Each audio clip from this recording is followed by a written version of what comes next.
Existen muchos caminos, algunos largos, otros cortos. Muchos llevan a lugares inesperados.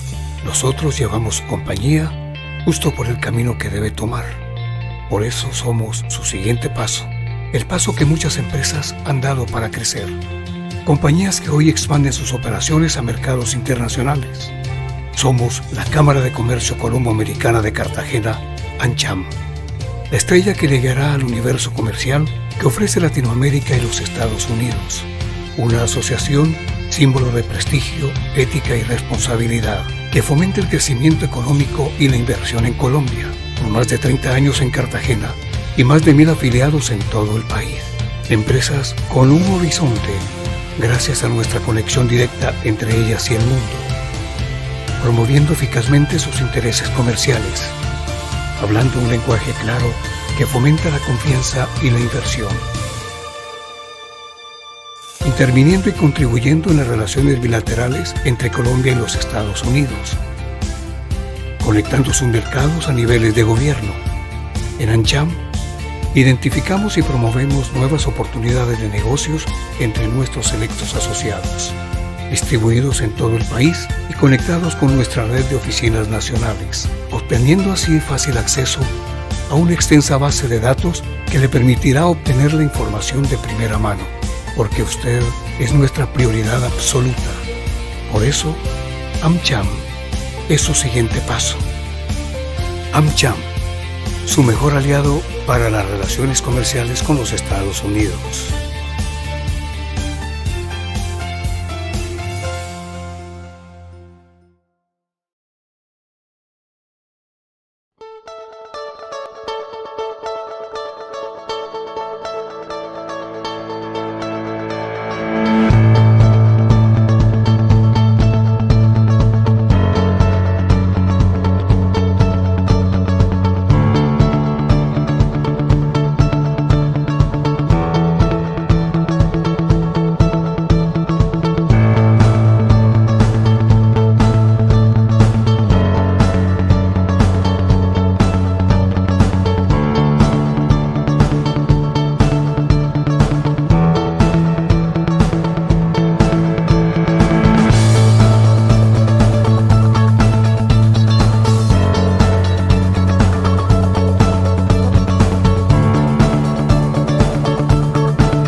Muy buenos días para todos.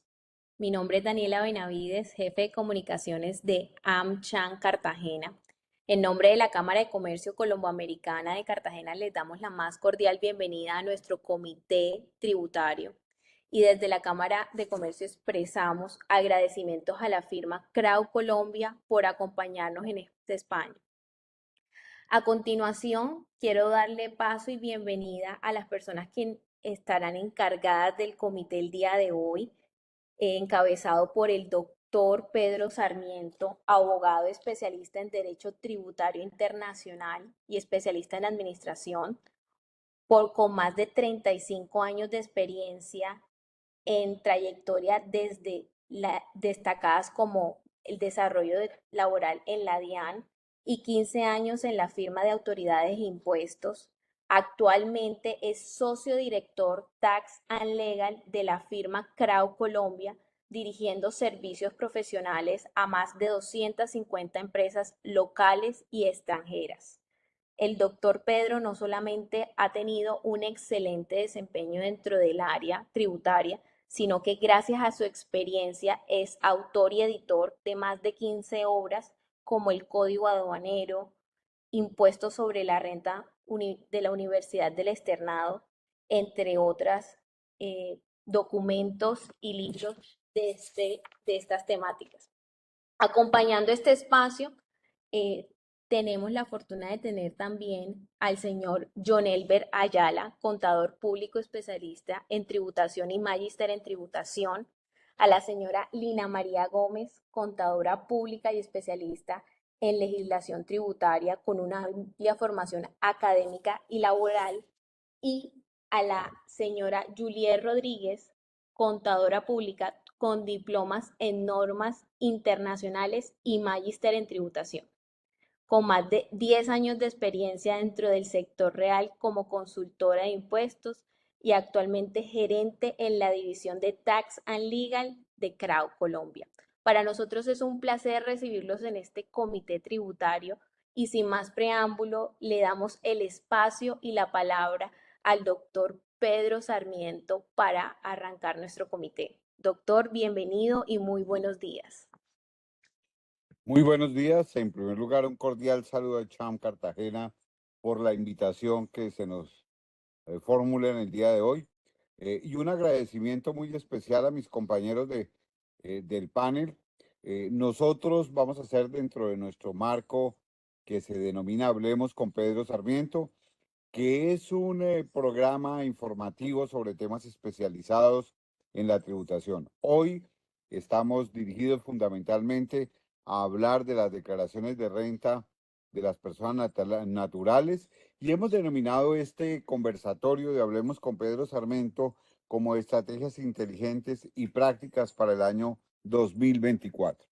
Y hay que tener en cuenta algunos elementos importantes en el panorama de las personas naturales. Antes de la reforma de la Ley 2277, el Fondo Monetario Internacional y especialmente la OCDE habían venido revisando la tributación en Colombia y se decía que Colombia tenía una de las tasas más bajas de recaudación de impuestos sobre la renta en personas naturales de todos los países de la OCDE y que en el año 2019 Colombia solamente recaudó el 1.2% del PIB por este concepto, muy por debajo del promedio que tenían otros países. Por ejemplo, en el caso de la OCDE, que es el 8.1%, y específicamente en países como México, como Chile y demás.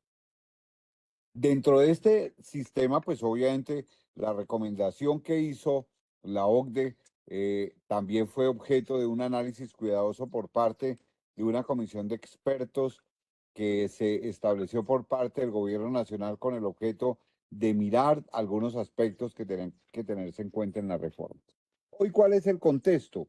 Hoy el contexto es bastante diferente desde el punto de vista de las obligaciones que han sido fijadas y vamos a ver, con todo el desarrollo que vamos a hacer, que se dio una ampliación de la base gravable imponible. ¿A través de qué? A través de algunos mecanismos como la reducción de exenciones y deducciones, que vamos a ver que hay una limitación sustancialmente importante que explicarán nuestros expertos y lo miraremos a través de algunos ejercicios. Inclusive hay la posibilidad de considerar que a través de este tipo de disposiciones de la ley 2277, el gobierno consideraba que incluía algunos ingresos que hasta ahora no habían sido objeto de declaraciones, que mejoraba la ley las tarifas de manera que las establecía como escalonadas para ajustar las tarifas de los contribuyentes que tenían mayores ingresos, que se establecían algunos incentivos para la formalización, como unos créditos tributarios, y hablamos del 1% del total de las facturaciones con factura electrónica, como una posibilidad de ser utilizados para efectos de auspiciar o incentivar la formalización, y que en últimas iba a haber una mejora en la recaudación.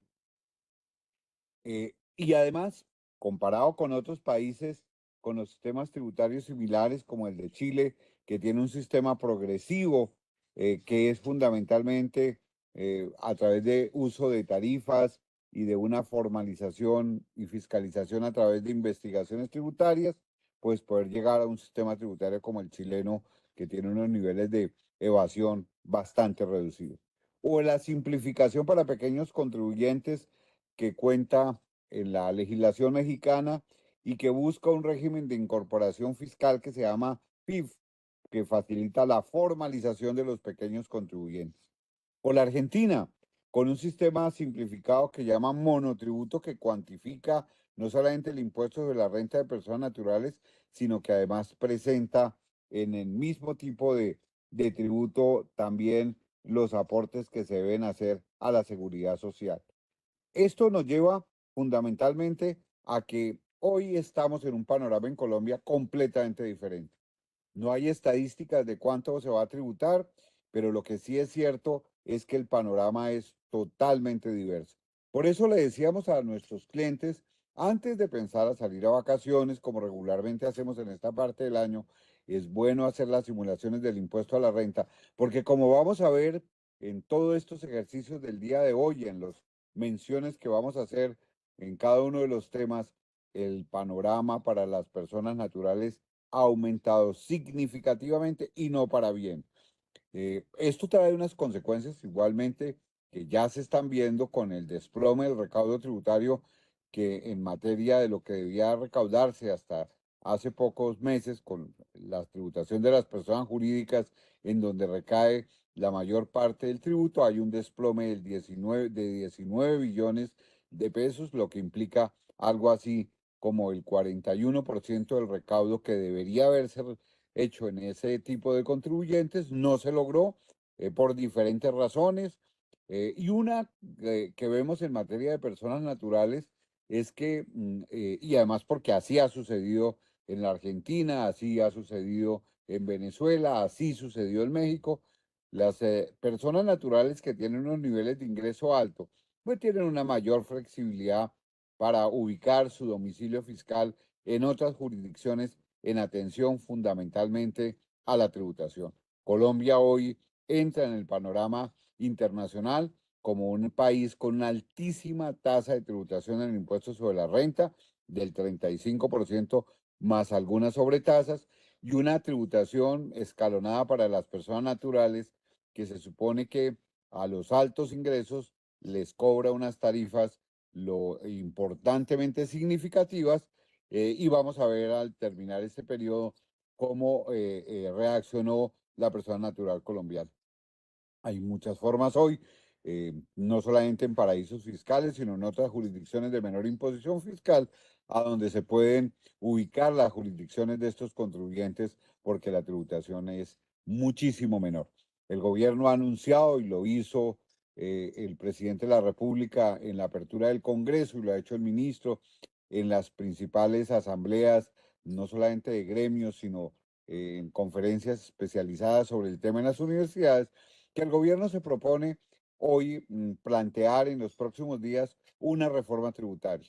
El país de una manera expectante, y así lo hemos visto en las universidades que nos dedicamos a hacer investigación y en las firmas como Crow, en donde tenemos observatorios sobre las reformas tributarias, que el escenario que hay no es el mejor para una reforma tributaria desde el aspecto político, así se hable de una reducción de las tarifas del impuesto sobre la renta, así se hable de establecer algunas desgravaciones y por primera vez en muchos años se intervenga el impuesto a las ventas, que trató de hacerse en gobierno anterior, pero pues ustedes vieron que terminó en una muy compleja situación de orden público. Entonces, sobre este panorama que no es el mejor, vamos a comenzar a mirar cosas tan importantes del impuesto sobre la renta de personas naturales que nos va a mostrar cómo cambiamos. Y dentro de esos cambios, tal vez el primer punto al cual quiero hacerme referencia es con respecto al régimen simple de tributación.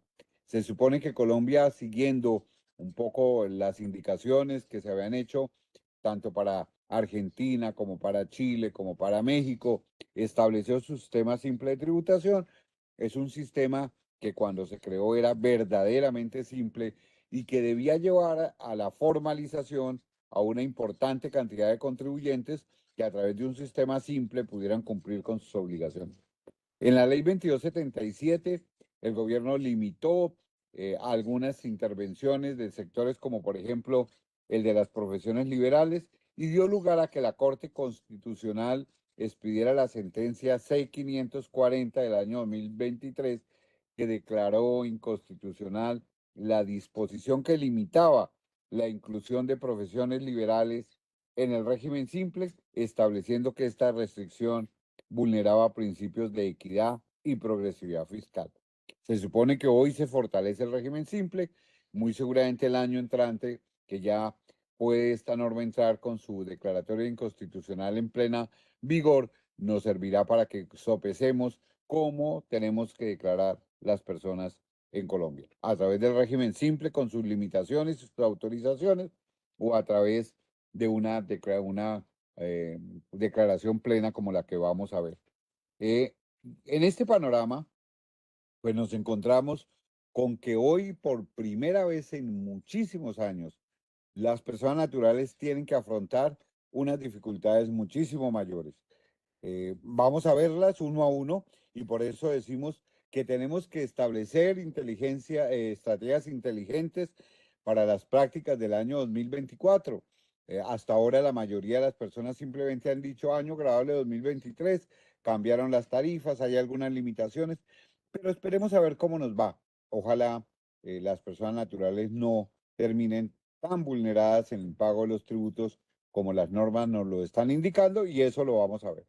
Por eso quisiera a uno de nuestros gerentes, John Ayala, que es una persona que ha venido estudiando y ha sido dentro de nuestra organización persona encargada de atender grupos importantes de personas naturales y de estudiar este tema tan específico de la tributación de las personas naturales. Yo quisiera con John comenzar a mirar qué cambios trajo la ley 222 en materia de este tema de las personas naturales.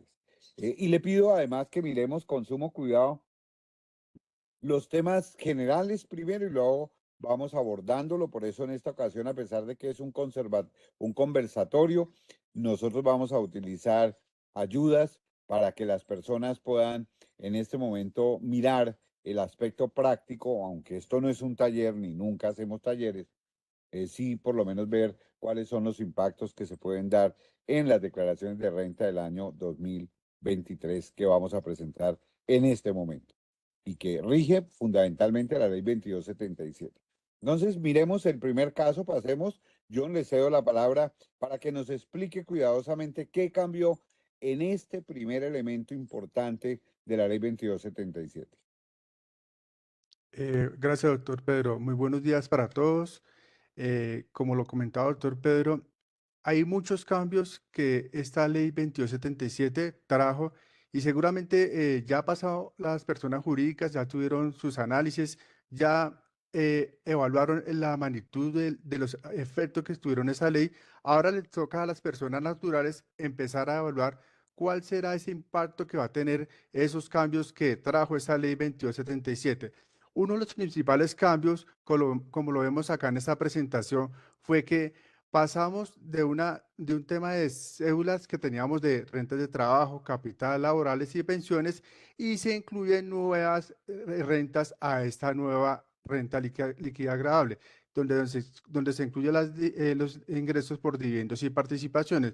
¿Qué efectos va a tener esta nueva renta? Pues prácticamente, si tenemos una renta agradable que estaba en un rango de marginal, pues fácilmente puede pasar a una tarifa del 19 al 28 o depende digamos, del monto. Puede pasar, si pasó de 192 millones a 400, puede pasar a un monto de 33%.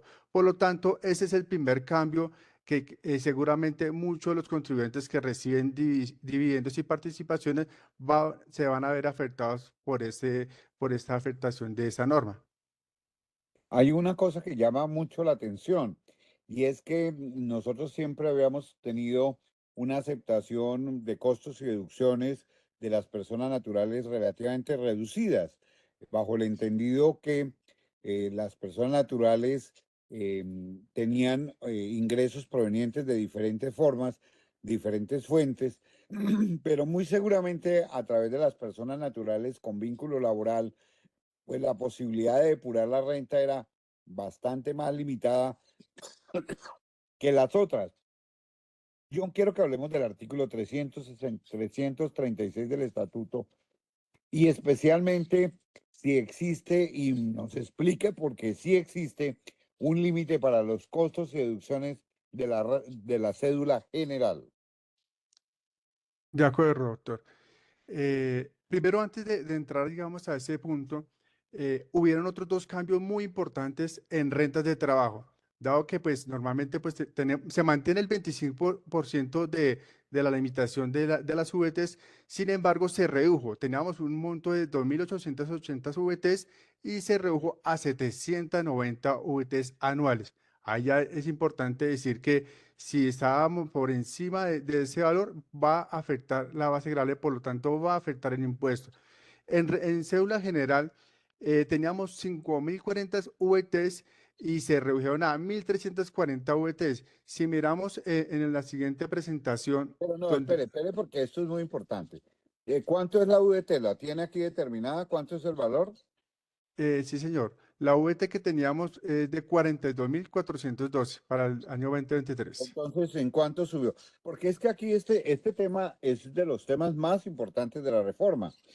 Acordémonos que la reducción de la renta exenta, o sea, que la renta exenta que tenían las personas naturales, entre otras cosas, condujo a varias sentencias importantes, una que se hablaba del mínimo vital y decía, la legislación colombiana y la jurisprudencia lo había ratificado incluso cuando trató el gobierno de reducir la renta exenta del 25% y de limitarla como estaban haciendo, la jurisprudencia dijo que no lo podía hacer porque ese era el mínimo vital de las personas naturales.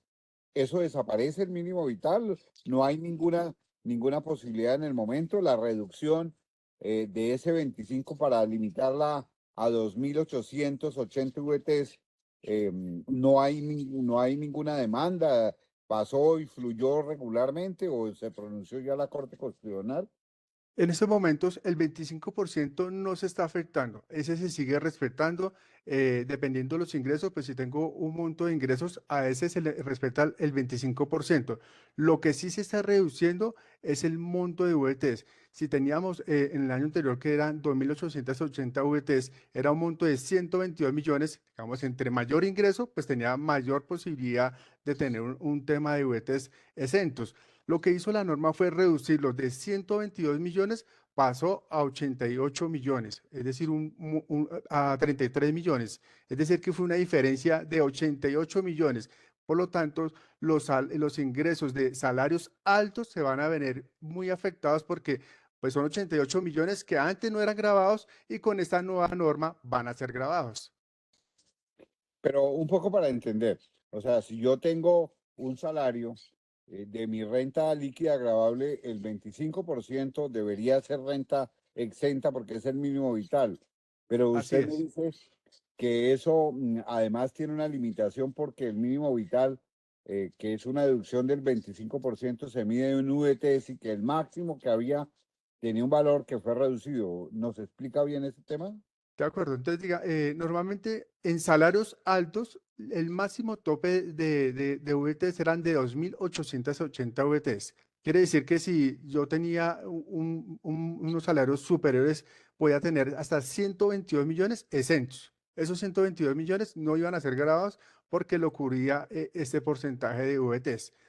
Sin embargo, la reducción que hizo esa norma se mantiene el 25%, pero su limitante es máximo, es de 88 millones que usted puede tomar como exentos. Entonces ahí es donde viene como la polémica, a donde va el doctor Pedro, es que, ¿cómo así? Si yo tengo un salario de 1.000 millones, supuestamente pues allá va a superar el tema porque ya mi mínimo vital va a ser de 250 millones y ahora yo no voy a tomar sino 88 millones exentos a 122 que tenía en el año 2022. Esa es la polémica que ahorita está en curso, pues algunas demandas porque se está afectando de alguna manera ese 25% que es el mínimo vital, independientemente de los montos de salarios que debe tener alguna persona.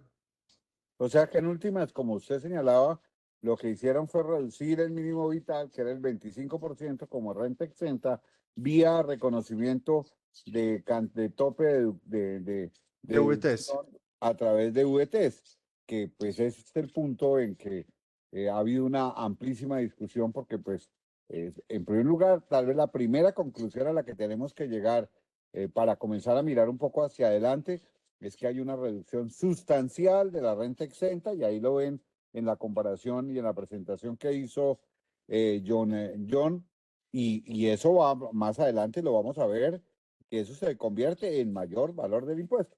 Pero sigamos. Así es, doctor. Sigamos con- Entonces, el otro punto, digamos, ese fue en temas de rentas laborales. Entonces, ahí ya se ve el primer impacto para todas las personas que reciben salarios y si superaban su salario a más de 15, 20 millones para adelante, van a recibir ese impacto.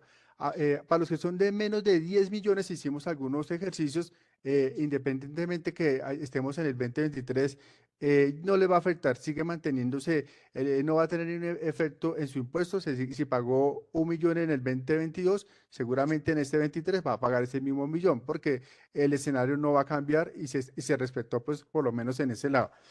para Otro, las ca- tarifas, para los primeros niveles de tributación, ¿se refiere usted? Así es, doctor, digamos, los que se ganen entre menos de 10 millones de pesos, no les va a afectar ni esta ni las siguientes condiciones que vamos a hablar. Pero sí, más adelante vamos a hablar un poquito de ganancias, ocasiones y todo, pero ahí sí, pero en este aspecto no les va a afectar nada porque esto es para salarios de más de 11 millones en adelante. Entonces, el otro punto importante acá, ya no en rentas laborales, sino son en las otras rentas, en las rentas generales, también se redujo el tope. Pues teníamos Sí, un tema, vamos a mirar. O sea, aquí estábamos viendo las rentas laborales, ¿sí? así es. Ahora vamos, que es la pregunta que tengo que hacerle, ¿cómo quedaron las disposiciones sobre las otras rentas? Comencemos por las ganancias ocasionales que las tenemos en el slide siguiente. De acuerdo, pero antes, digamos, de llegar a ese punto, quería hablar el anterior slide. Es, este punto no quiero dejarlo pasar por alto porque es muy importante. A pesar de que nos redujeron los topes, las tarifas, acá hay un tema supremamente que toca poner atención. En el formulario que tenemos actualmente el 210, pues, y además esta norma que se incluyó el 336-1, colocó una estimación presuntiva la normatividad. Quiere decir, yo puedo tener costos y deducciones, pero se presume que no puede pasar del 60%, no puede pasar ¿De del qué? 60% ¿De qué? de costos y deducciones. Entonces, digamos, yo tengo pues, unos servicios donde pues tengo la secretaria, tengo el arrendamiento, tengo mis servicios. Se presume que máximo debo tener un 60%. Eso es una presunción, no quiere decir que es una obligación. Entonces, acá quiere decir, y la primera recomendación acá es, si tenemos la facturación electrónica, si tenemos todos los soportes, yo puedo pasar ese 60%, pero en esta casilla, en la 140, debo darle clic, porque si no, puedo omitir y me puedo incurrir una sanción del artículo 651.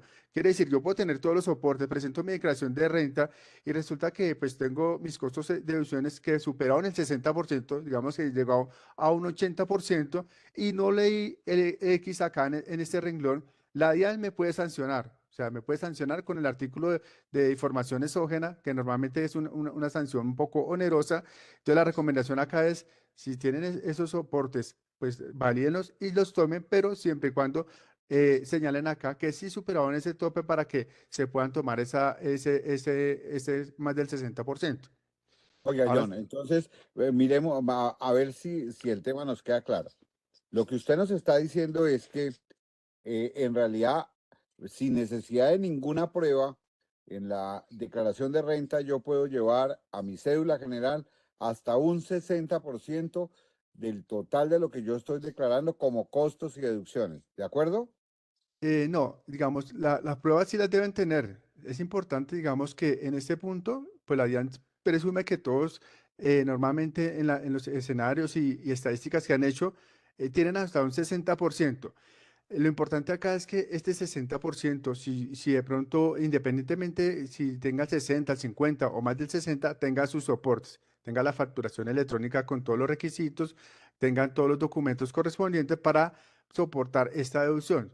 No significa que porque yo tenga ese renglón que son costos y gastos presuntivos, tenga derecho. No, automáticamente no es que tenga un derecho adquirido, sino debe soportarlo con los correspondientes soportes y requisitos que exige la facturación electrónica que tenemos actualmente. Si yo no tengo los soportes, no me puedo tomar ese 60%, así ya hubiese incurrido en esos costos o gastos. Entonces, bueno, entonces ahí ya hay una claridad muy importante. Siempre debo tener mis costos y gastos debidamente soportados, pero tienen un límite del 60%, ¿de acuerdo? Esa es, es una presunción de la normativa. Pero es que acuérdese que presunción, la presunción, si usted está hablando de una presunción, la presunción lo que está jurídicamente reemplazando la prueba. Si, por ejemplo, si yo digo en la ley, presumo que el 60% de los ingresos son costos y deducciones, yo no debo probar. Entonces no es una presunción. No, digamos, esto yo lo veo de esa manera. Si aquí es como un llamativo que, digamos, si los contribuyentes tienen más del 60%, no quiere decir que no tenga derecho a ese 20% adicional que tenía de costos y gastos. Siempre y cuando tenga todos sus soportes, aquí lo que va a hacer es que seguramente lo que va a hacer la DIAN es, estas personas que superaron ese 60% seguramente los va a fiscalizar para validar si efectivamente pues tienen respaldados esos costos y gastos. Esto es más como una alerta, un mecanismo Pero de a todos control. los va a tener que fiscalizar porque estamos diciendo que hasta el 60 deben probar y si es del 60 al 80 también. Entonces, este marco, este numeral 140, ¿qué busca? O sea, solamente va a sancionar a los que están por encima, a los otros no, no me queda claro. Sí, digamos, este aquí, este renglón, efectivamente lo que quiere hacer, en mi opinión, es se van a centrar en aquellos contribuyentes que superen ese 60%. No quiere decir que los demás no los van a fiscalizar, pero principalmente van a ser como estos primeros filtros. Primer filtro, ¿cuál va a ser? Estas personas que diligenciaron este renglón, quiere decir que tienen sus costos y deducciones del más del 60%. Seguramente, si ellos van a empezar a... Ah, y otro punto importante acá la DIAN dispuso también de un archivo de consulta de facturación. Seguramente también la recomendación es validar si todas esas facturas que están ahí, pues la DIAN la tiene, porque yo puedo reportar acá que tengo un 70%, pero si la DIAN no tiene allá esos costos y deducciones, seguramente son los primeros que va a llamar. Entonces yo lo que veo acá es que esto es como un mecanismo de filtros. Lo que va a hacer la DIAN es que no se va a centrar en aquellos contribuyentes que pues están por debajo del 60 porque pues está dentro del promedio de que todos deben tener como un 60%. No quiere decir que en cualquier momento no los vayan a fiscalizar, pero seguramente va a fiscalizar a los primeros que superaron ese tope para validar si efectivamente sí tenían derecho a ese 80%. No quieren decir que los que tengan un 50%, un 40% no los fiscalicen, pero los van a tener de pronto en un tercer orden de fiscalización. Bueno, es importante esa precisión, pero quisiera también preguntarle a usted otra cosa. Eh, en la sanción que se está hablando acá, que supongo que es la sanción, eh, la establecida en el artículo 651, ¿es cuál? Dice que la 651 dice que la del literal D, ya te confirmo cuál es exactamente que es el porcentaje, dice acá que es el 0,5% de VTs. Es decir, ejemplo, si yo aquí tenía unos costos digamos, 80 millones que coloqué ahí como que superaba el tope, no superaba el tope, entonces eso lo multiplican por el 0,5% y sobre eso debo pagar la sanción. Es sobre el costo, los costos que me estoy tomando y que no seleccione esa casilla, que es una cosa que a veces, en mi opinión, es absurda. Pues si ya automáticamente el formulario está diciendo que superó, pues ahí debería que el formulario automáticamente diligenciar ese renglón. Lo que pasa es que no está automáticamente en este momento y si yo no lo coloco ahí cuando lo vaya a diligenciar, la DIAN me puede sancionar solamente por el hecho de no haber colocado ese X. Sí, pero bueno, Y eso es una cosa que pretende hacer la DIAN y otra cosa es que yo me detengo en esto, John, porque me parece absolutamente grave que haya legislado a través del formulario, porque lo que le está diciendo la norma en términos generales es que usted debe demostrar los costos y gastos y que, por supuesto, en todos los casos debe tener los soportes pertinentes. Ahora, vía el formulario, establece, como usted dice, un filtro y dice, si superan el 60%, entonces márqueme una X. Y si usted no me marca la X, entonces yo lo sanciono con el punto 5, porque pues de todas maneras tengo que, acuérdese que las sanciones las tiene que imponer el legislador y que eso requiere lo que se denomina reserva de ley. Este es un punto que lo queríamos traer con John porque es de altísima controversia. Creemos que sobre ese punto, pues obviamente hay que cumplir con lo que el formulario dice, porque ese es, mientras no está demandado y esté vigente, es como debemos cumplir con la obligación, pero definitivamente es un punto de controversia donde va a haber en el subsiguiente mundo, que es el de la fiscalización, muchísimos puntos que observar en la administración, porque no debería estar estableciendo legislación por formulario. Sigamos. De acuerdo. Ahora sí, pues el siguiente cambio ya es el tema pues de ganancias ocasionales Bueno, y entonces, ese ganancias ocasionales, permítanme, yo le hago un marco conceptual. Em, Se supone que hace algún tiempo, y para no mirar toda la parte normativa, la ganancia ocasional no existía. Simplemente cuando alguien vendía algún bien que había poseído por más de 3 años o de 2 años, la utilidad se establecía frente al precio de venta y el valor que le costó, y eso se convertía en renta líquida gravable. Quiso el legislador en su momento establecer la renta presuntiva, la ganancia ocasional, con el objeto de evitar la subfacturación en una enorme cantidad de situaciones de carácter particular. Que la persona vendía su casa de habitación, que la persona vendía una finca que había poseído por muchos años, que tenía una herencia y se había venido dando una peligrosísima subfacturación, y por esa razón el legislador dijo que en caso de ganancia ocasional la tributación era del 10%. Estableció y puso unas limitaciones para otros casos que vamos a explicar en este caso. Pero la ganancia ocasional lo que estaba buscando era evitar la subfacturación, traer a la tributación a algunos actos jurídicos que no eran objeto de demanda. Hoy se cambia. Y le pregunto a John, ¿qué cambió en materia de ganancia ocasional? de acuerdo, doctor. Aquí el primer cambio importante, ¿cuál fue? La tarifa. Normalmente traíamos una tarifa del 10% y ahora aumentó al 15%. En los proyectos de norma estaba al 20 y un poquito más, pero finalmente quedó al 15%, lo cual, digamos, para aquellos activos que se vendieron en el 2023 y los que se vengan en los siguientes años, deben pagar una tarifa del 15%. Ese es el primer cambio muy importante porque se va a aumentar el impuesto en materia de ganancias ocasionales. El otro cambio importante. Pero antes de avanzar en otro caso, ¿cómo se da la ganancia ocasional? Defíname cómo es la ganancia ocasional en este caso general. ¿Cuándo se da una ganancia ocasional? Yo la miré por la vía general. De acuerdo, entonces normalmente personas naturales, si yo tengo un activo fijo, debe pasar más de 2 años para que sea una ganancia ocasional. Entonces yo tengo, por ejemplo, un inmueble, si yo lo vendo, digamos, al año siguiente, ese inmueble ya no es una ganancia ocasional, sino ya entra como una renta ordinaria.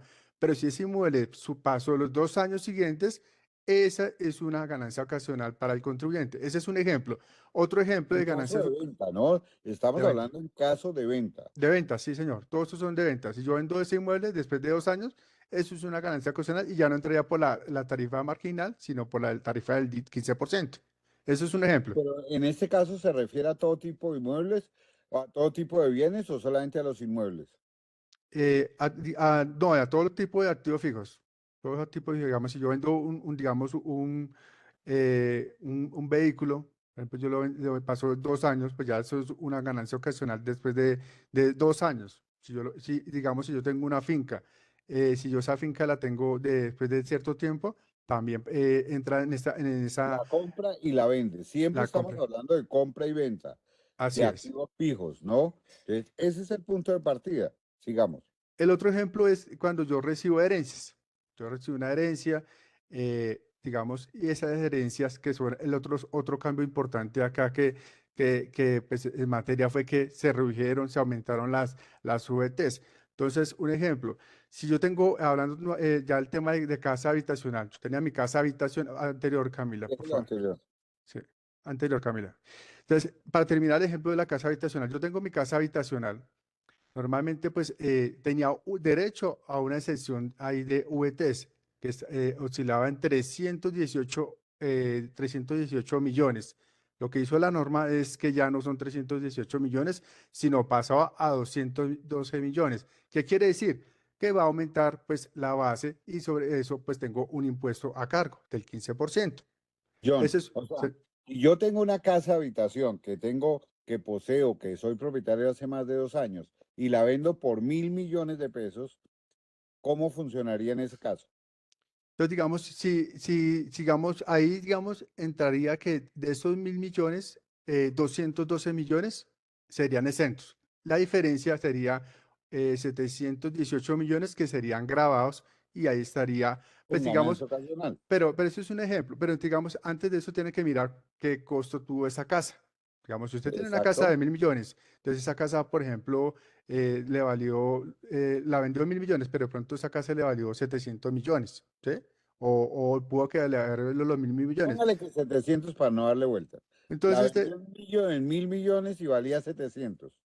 ahí en ese caso, digamos, pues, no, pues el resto no tendría nada de grabado porque tiene 212, le quedaría como 88 millones grabados al 15%. Exacto. O sea, a la ganancia ocasional que es de 300 le resto 212 y a esa diferencia le pongo un impuesto del 15% de ganancia ocasional. ¿Estamos de acuerdo? Así es, doctor. Ese es el caso, digamos, pero digamos, hay unos requisitos también importantes que, por ejemplo, si yo vendo la casa y yo quiero comprar otra casa, pues tengo que tener, pues digamos, meterle una AFC o comprar otra casa de inmueble para que sea exento. Yo no simplemente yo venda la casa y me quede sin casa. O sea, para que tenga derecho tengo que cumplir unos requisitos y es volver a comprar otra casa similares a la que yo tenía. No digamos yo vendí mi casa y ya después me compré un vehículo, me compré una flota. No, ahí digamos hay un riesgo que de pronto la DIAN le pueda quitar ese tope de VTs. Es un tema que se debe revisar. Pero sí, pero explíquemelo mejor porque no lo entendí. O sea, si yo tengo una ganancia o tengo primero una renta exenta, 202, pago una ganancia ocasional de algo así como sobre 80 millones de pesos, pero vendí mi casa y la ganancia ocasional es de 300 millones de pesos, y si yo quiero después esa casa convertirla en otra casa, ¿qué es lo que debo hacer? Que no me quedó claro. Si digamos comprarse otra casa, tiene que comprar automáticamente su casa habitacional. O sea, no puede quedar de vivir de arriendo nomás. O sea, tiene que dejar esa plata destinada para volver a reemplazar su casa. ¿Y Entonces, dónde la puede dejar? la puede dejar en una AFC, en un tema de AFC o un tema de hipoteca, para tener ahí como para ahorro cuando ya tenga su casa la compra. O simplemente usted ya tiene su casa y compra otra casa, ahí ya tiene el respaldo de que volvió a reemplazar esa casa y no tendría, y ahí sí se ahorra y tiene derecho a ese tema de las 5.000 VTs.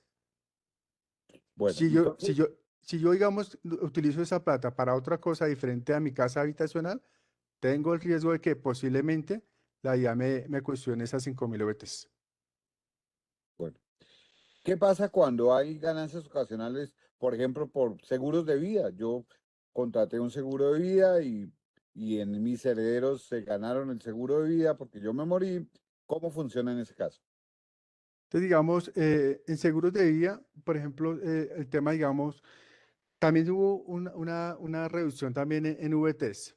Antes, digamos, teníamos 530 millones exentos, ¿sí? Que eran más o menos 12.500 VTs. Esa se redujo a 3.250 VTs. Eso quiere decir que la diferencia entre eso, también ya tengo que pagar un impuesto porque ya va a ser grabado. Antes, digamos, yo tenía 530 millones que eran ya exentos de esos seguros de vida y ahora pues redujeron a 137 millones. Por lo tanto, el impuesto va a ser pues también importante por la disminución de la base gravable. Bueno, ¿y qué sucede entonces ahora si usted ha mencionado lo que pasaba con respecto a las ganancias ocasionales en materia sucesoral para legitimarios o el cónyuge supérstite por concepto de herencias y legados?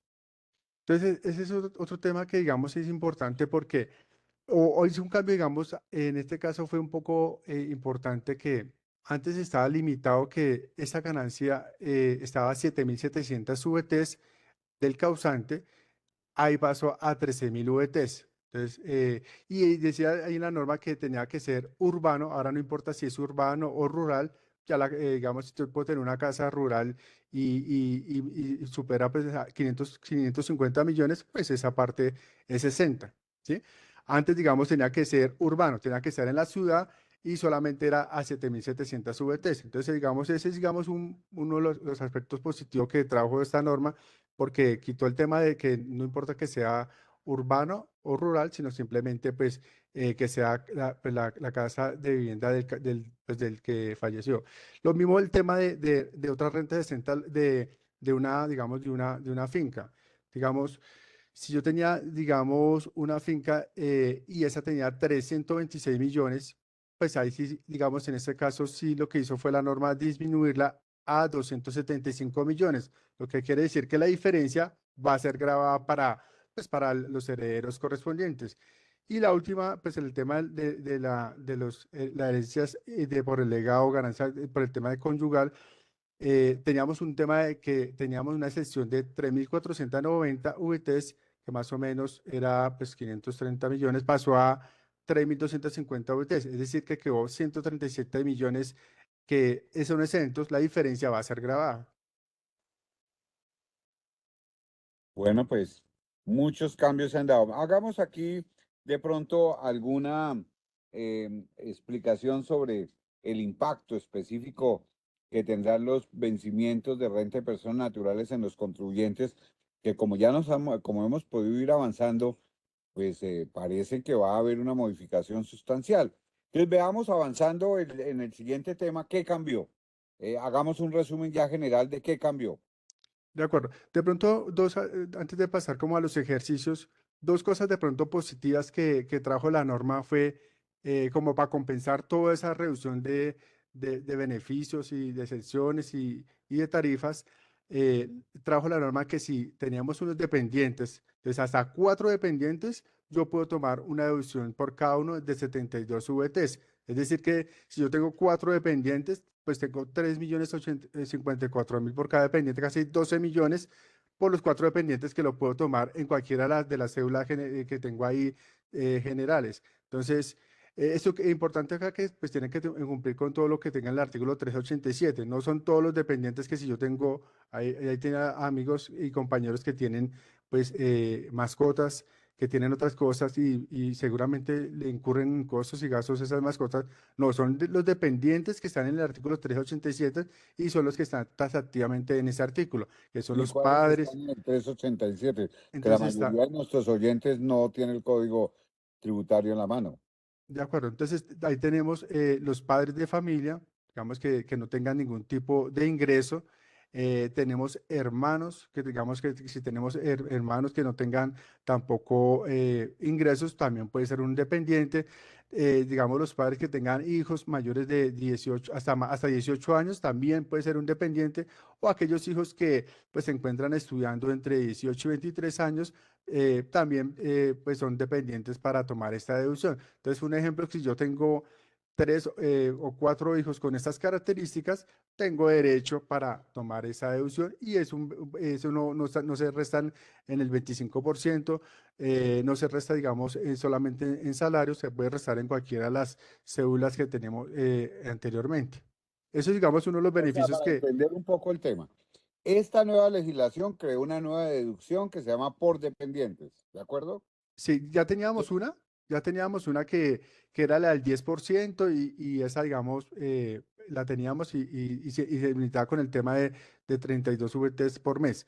Pero adicional a ese del 10%, tenemos una que es la de los nuevos dependientes. Es decir, yo puedo tener un dependiente que tenía al 10% y adicional puedo tener 4 dependientes más. Entonces, por ejemplo, yo tengo la esposa y que tuviera 4 hijos más, entonces puedo tener hasta 5 dependientes. Uno por el 10% y los otros 4 lo puedo tomar con estas características. Entonces es uno de los beneficios que trajo la norma como para compensar un poco el impacto que está sucediendo con las reducciones que tuvimos anteriormente. Y no afecta para nada el 25% de la renta exenta en las rentas Nada, laborales, ¿no? nada, no, ese no ni se limita ni nada, sino va directo pues después de la depuración que se haga. Esa es una muy buena precisión la que está haciendo John, porque es una nueva deducción, no limita la anterior que había del 10%, no limita las rentas exentas de carácter laboral que son del 25%, pues manejadas a través de VTs, y es una eventual gabela que posiblemente pueda atenuar la situación de las personas Naturales. naturales, muy seguramente de algún nivel, ¿no? Esto va a incidir de pronto hasta clase media y eso es bien positivo señalarlo porque hay que liquidarlo y manejarlo con absoluto cuidado. Sí, y Sigamos otro, avanzando entonces para mirar qué otras cosas cambiaron. de acuerdo, y otro cambio siguiente, Camila, por favor. Otro cambio importante que también trajo esta norma, que aunque no es, digamos, que sea un beneficio muy importante, es el tema del 1% de aquellas compras. Entonces, obviamente, pues, si yo hago una compra, debe cumplir unos requisitos. Primero, pues que tenga la facturación electrónica correspondiente. O sea, no puede ser, ni siquiera acá, digamos, la norma es tan taxativa que si yo hago una compra y con documento electrónico, esa no me la vale. Tiene que ser facturación electrónica, ese es uno de los primeros requisitos. El segundo requisito, tengo que pagar esa compra con cualquier medio de tarjeta de débito, tarjeta de crédito, que sea aprobada por la superfinanciera. Si yo lo pago en efectivo, seguramente tampoco tengo derecho a tomar ese 1%. Aunque si uno dice 1% de una cifra, digamos, de 100 millones de pesos, digamos acá 100 millones de pesos, eso es una cifra muy insignificante, pero pues, digamos, pues a algunos contribuyentes que hacen compras y tienen todos sus soportes, pues les va a beneficiar de alguna manera. Digamos, acá estoy haciendo un cálculo de 100 millones, tengo derecho a 1 millón de pesos más o menos de deducción, que digamos, esa tampoco se limita ni al 25%, no está sujeta tampoco a la renta límite del 40%, sino simplemente es también un incentivo que tiene la DIAN con dos vías. Una, para incentivar que la mayoría de gente exija la facturación electrónica. Dos, pues para mitigar el impacto pues que estábamos hablando de todas las reducciones que está trayendo esta reforma. Y otro punto importante que la mayoría de pronto que hemos visto es que si yo a veces puedo que pague con tarjeta de crédito, pague con tarjeta de débito, y si allá en la factura no me colocan que yo pague con ese medio, sino que pague con efectivo, seguramente la DIAN no se la va a valer. Hace poquito estuve viendo algunas audiencias de la DIAN, algunos videos que estaban diciendo que de casi el 100% de la facturación electrónica que tiene, solamente como el 20% es asequible para tomar estas deducciones, porque la mayoría de personas de pronto sí solicitaron la facturación electrónica, pero no colocaron pues los datos bien, pues de pronto pagaron fue en efectivo o pagaron con tarjeta, pero no le solicitaron a su proveedor que le colocara que era tarjeta de débito o tarjeta de crédito para que cumpliera con ese requisito. Entonces, es importante que revisen esa consulta que colocó la DIAN de toda esa facturación, pues ahí se dan de cuenta si tienen derecho o no tienen derecho a esa opción. Puede pasar el caso que de pronto yo sí pague con tarjeta de crédito, tengo la factura, compro con todos los requisitos, pero por algún error allá del sistema del proveedor, pues ahí tengo mis soportes para defender, pero pues toca evaluar si eso amerita o no amerita llamar la atención de la DIAN. Ese es uno de los Bueno, cambios entonces, para importantes. redondear este tema, a ver si nos queda claro. Primero se trata de una deducción, no de un crédito tributario, ¿no? De Así una es, deducción. O sea que yo lo puedo restar de mi ingreso como deducción, que es el 1% y que tiene los requisitos que usted señaló, ¿no? así es, doctor. Y, Bueno, o- y otro punto importante para finalizar es que para que no se nos escape, entonces, si yo tomé un costo, digamos, yo digamos, pagué, me dieron la facturación electrónica, pero entonces, digamos, compré fue un inventario, algún tipo de bien para mi servicio, si yo lo tomé como costo de deducción, pues ese sí ya no entraría esa es como alguna excepción, no entraría como adicional a este 1%. Ese ya está, el costo y costo de deducción ya bien entraría directo a su depuración, pero esto es para otros costos y opciones que no tienen bueno, ningún. eso es importante declararlo. O sea, si yo soy una persona natural comerciante y estoy comprando bienes con factura que voy a utilizar como costo de deducción, no los puedo tener en cuenta. Así es, Pero doctor. si yo soy un asalariado común y corriente que compro sin relación de causalidad un televisor, una motoneta, cualquier tipo de cosas con factura, en ese caso sí tengo derecho al 1%. Ah, sí, doctor. Eso es importante porque de pronto algunos confunden, no, porque yo compré de venta, todo eso no, eso ya no puedo tomar como un beneficio concurrente en este caso. Sí, bueno, sigamos. Ahora sí, si les parece de pronto unos ejemplos, bueno, ya que estábamos mirando como el comparativo pues de las reducciones más adelantico, Camila. Sí, ese comparativo le pido que lo hagamos relativamente rápido porque estamos un poco atrasados. De acuerdo, Entonces, digamos, miremos. ese comparativo es prácticamente, para resumir, que en todos los aspectos hubo una reducción sustancial de rentas exentas. Entonces, seguramente si alguno de las personas que nos está viendo están en algunas causales, seguramente el impacto va a ser muy fuerte a comparación de pronto del año 22 y años anteriores donde había unas bases gravables importantes y podían reducir de alguna manera el impuesto a cargo. Pero entonces ahora sí miremos en un ejemplo para resumir todo eso más adelantico, donde está lo de vamos a mirar un ejemplo de ganancias ocasionales. ¿Cuál va a ser el impacto para un contribuyente que estaba en las mismas características en el 2022 con el 2023? Entonces acá, por ejemplo, un contribuyente que vende su casa habitacional por 1.000 millones, era que el ejemplo que estaba haciendo el doctor, y resulta que pues el costo fue de 600 millones. Si hubiera vendido esa casa en el año 2022 tenía que pagar un impuesto aproximado de 8.191, perdón, de 8.21 en el 2022.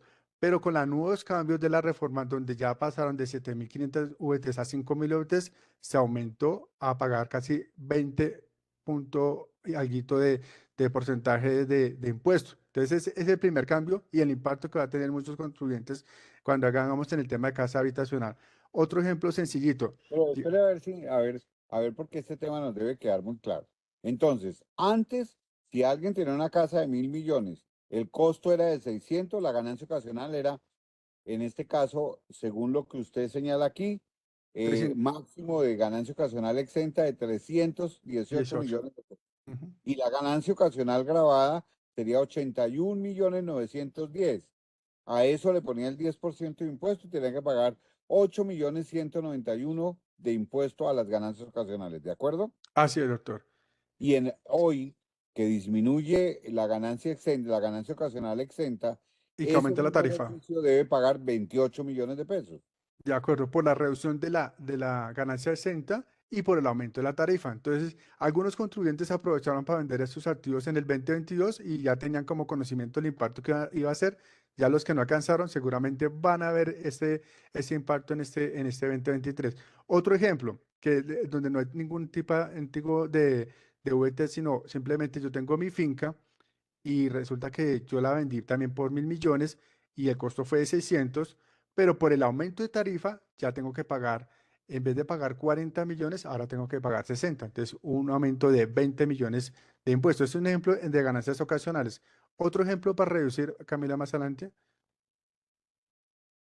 para mirar un tema de salarios. ¿Cómo fue el incremento tan importante de un asalariado que ganaba más o menos en promedio de 16 millones, donde recibió un salario más o menos de 192 millones al año, con las mismas características donde pagó salud, pensión, tenía su dependiente, sus aportes también de 30 millones y las reducciones correspondientes, inclusive tomando esa reducción del dependiente de lo que nos dio la norma, va a un incremento importante casi del 29.75%, porque antes podía pagar un impuesto de casi 15 millones, ahora tengo que pagar 20 millones. Ese es un ejercicio muy sencillo, seguramente más de un contribuyente se va a encontrar con unas situaciones más complejas.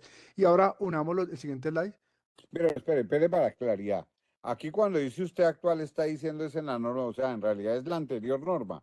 Y Anterior al cambio, bueno, mira. siga. Entonces lo que dice el doctor actual es la, digamos, ahorita, digamos, como, digamos, haciendo en el ejemplo como si estuviéramos en el 2022, como la teníamos en el 2022, con el cambio de la reforma, con la ley 2277, pasé de un impuesto de 15 millones a 20 millones, con las mismas características, no hice nada, simplemente mantuve mi salario, los mismos aportes, el mismo dependiente. simplemente O sea teniendo que hubo un aumento del impuesto del 30%.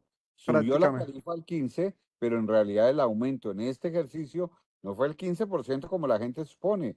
El incremento del impuesto, comparándolo con lo le deberían cobrar en la legislación anterior, es del 30%. Ese es el punto que nos debe quedar claro. De acuerdo, digamos, y con las mismas características, o sea, incluyéndole un dependiente que tenían. Ahora miremos el ejemplo consolidado con ganancia ocasional, el siguiente slide.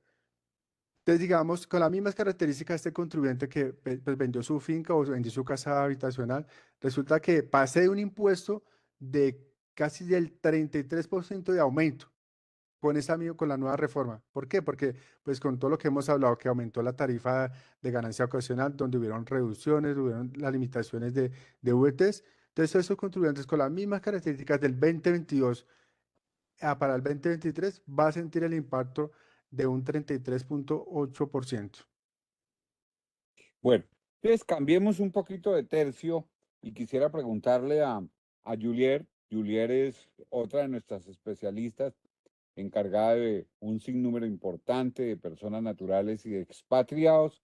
Y quiero preguntarle a Julier cómo estos cambios mencionados por John afectan a las personas naturales y su obligación de declarar. Gracias, doctor Pedro. Pues resumiendo todo lo que nos ha mencionado John y mirando los ejemplos que él nos ha dado, podemos resumir en unas 5 conclusiones estos impactos para las personas naturales.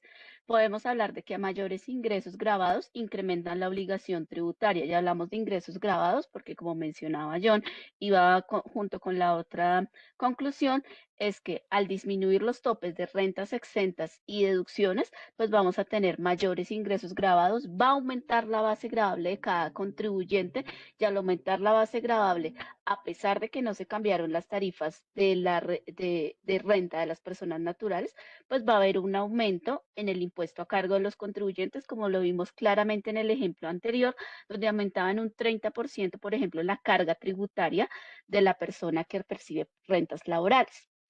Otro cambio es que si bien se incluyeron beneficios tales como el 1% de las compras de facturación electrónica y el tema de los dependientes, podemos ver que estos beneficios adicionales que se crearon con la ley 2277 pueden tener un impacto mínimo en la declaración de renta, o sea, no compensan lo que aumentan el impuesto a cargo versus lo que podemos disminuir. Eso lo podemos ver también en el ejemplo anterior que nos mostró John, donde aún así, incluyendo el beneficio de los 4 dependientes, podíamos tener un aumento del 30% en el impuesto a cargo del contribuyente. Igual, esto lo debe analizar cada persona de acuerdo pues su situación particular y que puede incluir con el cumplimiento de los requisitos en su declaración de renta. También otro punto muy importante que mencionaron fue el tema del aumento de las ganancias ocasionales, donde pasó la tarifa del 10% al 15%, pero no solamente el aumento del impuesto va por la tarifa, sino también por la disminución de los umbrales de las rentas exentas, como el ejemplo de la venta de casa de habitación, donde pasamos de un umbral de 7.500 VTs a un umbral de exención de 5.000 VTs. Entonces, esta disminución del umbral aumenta mi base gravable y por consiguiente aumenta el impuesto. Y como ya lo mencionamos anteriormente, no hubo cambio en las tarifas de renta ordinaria de las personas naturales, el artículo 241, pero aumenta el impuesto en la medida que se disminuyeron las rentas exentas, las deducciones y se aumentaron los ingresos grabados. Bueno, muchas gracias, Juliet. Cuando iniciábamos hablábamos de que se había creado otra canasta, otra cédula, como decimos, que corresponde a los dividendos. Ese tema me parece que debemos ponerle mucho cuidado. Invito a Lina, que es nuestra gerente en la ciudad de Medellín, que nos cuente qué hizo la ley 2277 en materia de dividendos, qué cambios significativos planteó en el tratamiento tributario de los respectivos dividendos, en qué consistieron esos cambios y cómo afectan la declaración del impuesto a la renta del año 2023. Bueno, buenos días para todos. En relación con los dividendos, tenemos que a partir del año grabable 2023 se implementaron cambios en las tarifas del impuesto de renta de los dividendos con el fin de aumentar pues, la tributación sobre estos, tanto de los no grabados como de los grabados. que correspondan a dividendos que provengan del año 2017 en adelante. Es decir, de 2016 hacia atrás continuamos con la normatividad anterior, pero a partir de 2017 vamos a implementar los cambios que trajo consigo la ley 2277.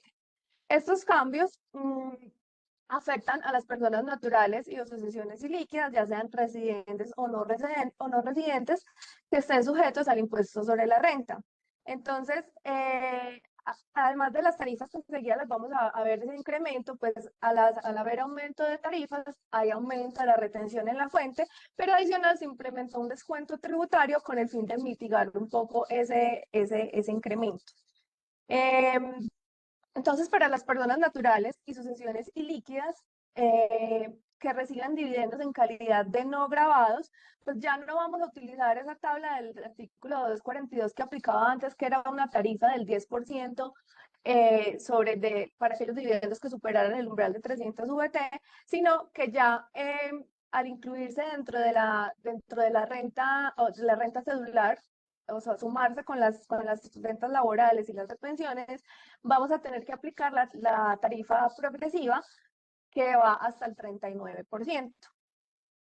Sin embargo, pues a ese mayor impuesto que vamos a tener sobre esos dividendos no gravados en este caso, pues vamos a poder aplicar un descuento tributario que corresponde al 19%. Ahorita lo vemos en un ejemplo para que sea un poco más claro.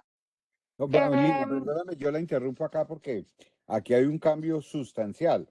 Antes lo liquidábamos por separado, lo cobrábamos vía retención en la fuente. Hoy entonces lo debemos incorporar en la declaración.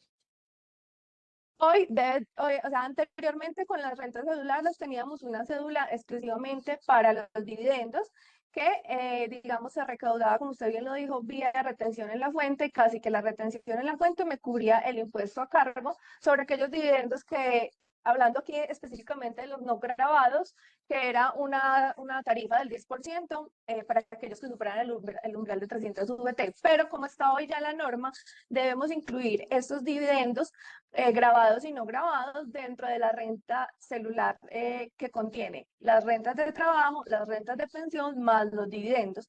Y la sumatoria de esos tres son los que van a ir a la tabla progresiva que va hasta el 39%. Que es la posibilidad de tener un mayor porcentaje de impuesto, pero crean además también un descuento. Además, crean un descuento del 19% para los dividendos no grabados, pues como tratando de mitigar un poco el impacto. Sin embargo, sigue siendo mucho más alta la tributación sobre estos dividendos generados a partir del 2017 con esta reforma. Bueno, y en los grabados. Entonces, en los grabados tenemos que los impuestos de los grabados pues tienen dos componentes. El primero, que es coger el total de mi dividendo grabado y llevarlo a la tarifa del impuesto de renta correspondiente a la sociedad, por ejemplo, el 35% para las que tienen la tarifa nominal. Y luego de eso cogemos nuestro total de dividendos, le restamos ese primer impuesto y lo sumamos, ese resultado que nos da, lo vamos a sumar también a esa renta celular para calcular un nuevo impuesto. Entonces, digamos que tiene dos componentes. Con los no residentes, pues va a pasar también, que también aumentaron las tarifas. Entonces, los no grabados anteriormente eran 10%, hoy 20%. Y para los grabados, entonces también se tiene dos componentes. Primero, la tarifa de renta del periodo en que se decreten, más un 20% disminuyendo esa tarifa inicial. Sigamos, Cami, para el siguiente, por favor. Entonces, acá, ¿cómo sería la liquidación actualmente de esas rentas por dividendos? Entonces, como lo habíamos dicho, pues ya vamos a tener que coger nuestra parte grabada de la cédula general, la parte grabada de la cédula de pensiones, sumarizarlas, posteriormente sumarizarle los dividendos no grabados a los que les vamos a poder aplicar el descuento tributario, más los dividendos grabados. Y esto nos va a dar la base para calcular el impuesto, que es la que vamos a llevar a la respectiva tabla.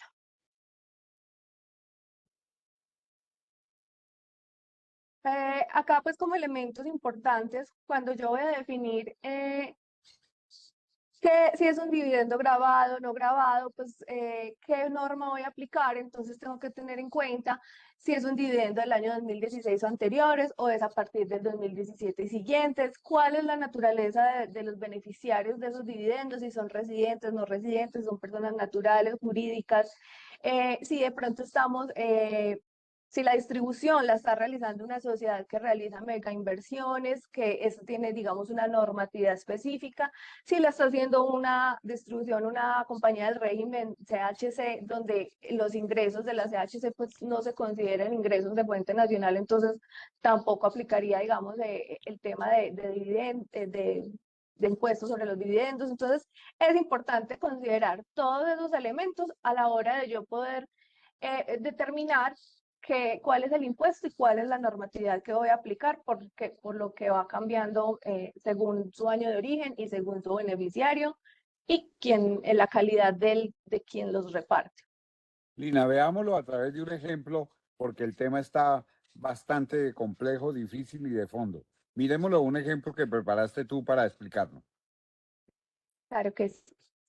Entonces vamos a ver aquí un ejemplo de un contribuyente que recibió unos dividendos en calidad de no grabados, que pues no grabados, pero al final también, digamos, tienen que pagar impuestos, ¿sí?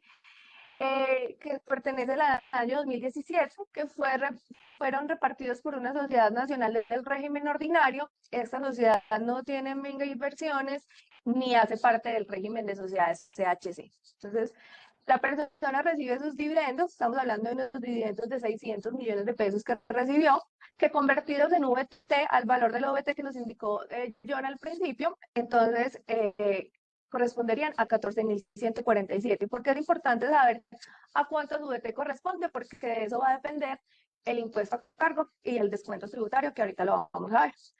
Aparte, le estamos sumando, en este caso, 120 millones, que es, digamos, la parte grabada de la cédula general que obtuvo este contribuyente pongámosle, por rentas de trabajo, y no tiene cédula de pensiones. Eso me da un total de renta líquida agravable de 720 millones. Esos 720 millones los vamos a convertir en VTs y pues, corresponden a 16.976 VTs.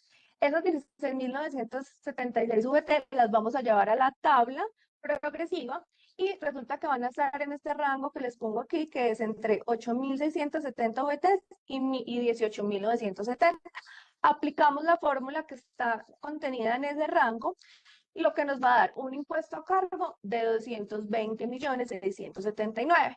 Pero como estamos hablando aquí de unos dividendos no grabados, la norma también me permite aplicar un descuento tributario que va a corresponder a coger los 600 millones que son los dividendos que recibieron en calidad de no grabados, dividido en VT, 14.147, lo llevo a la tabla del descuento tributario que me dice que a partir de 1.090 VT yo voy a tener derecho al 19% de descuento.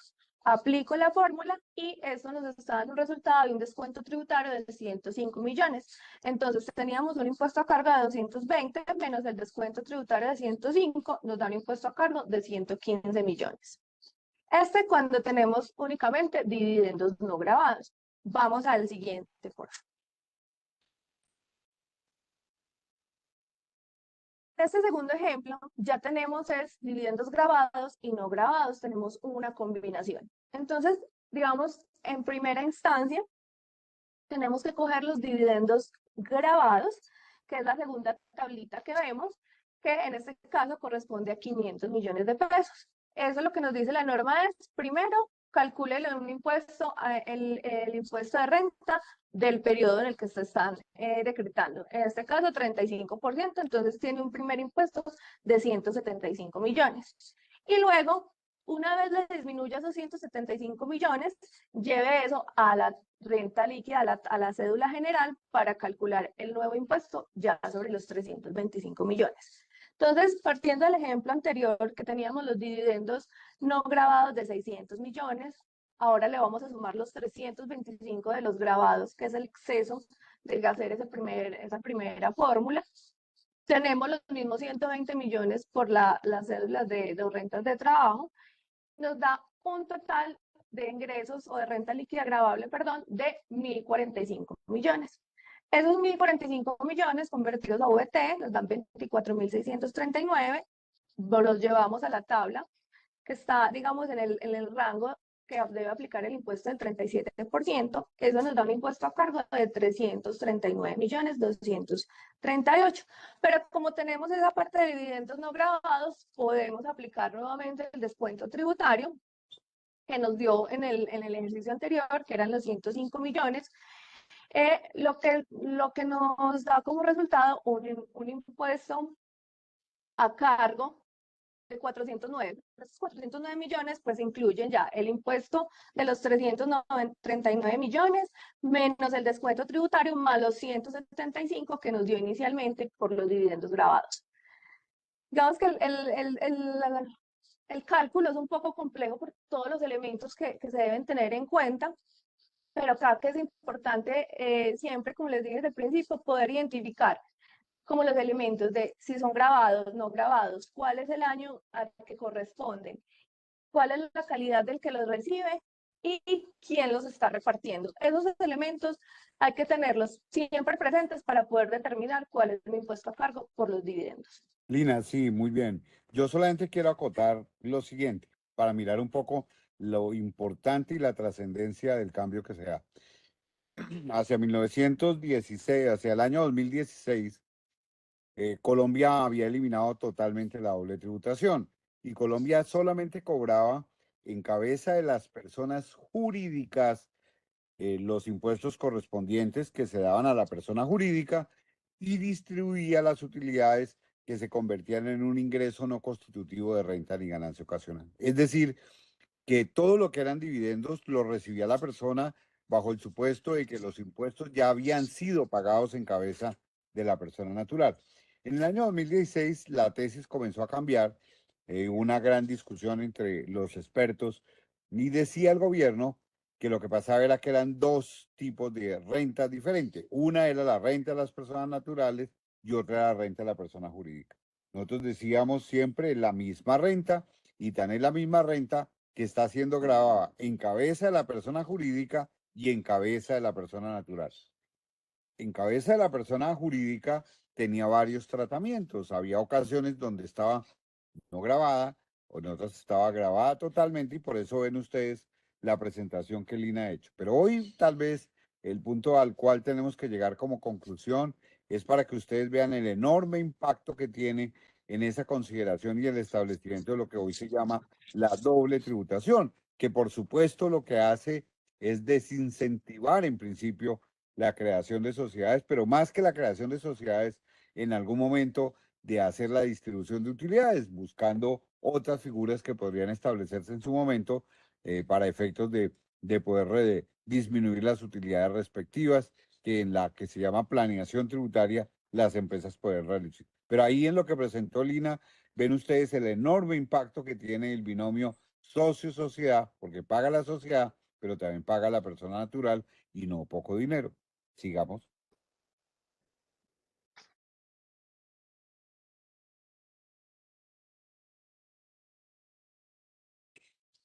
Ahora miremos otro temita que teníamos.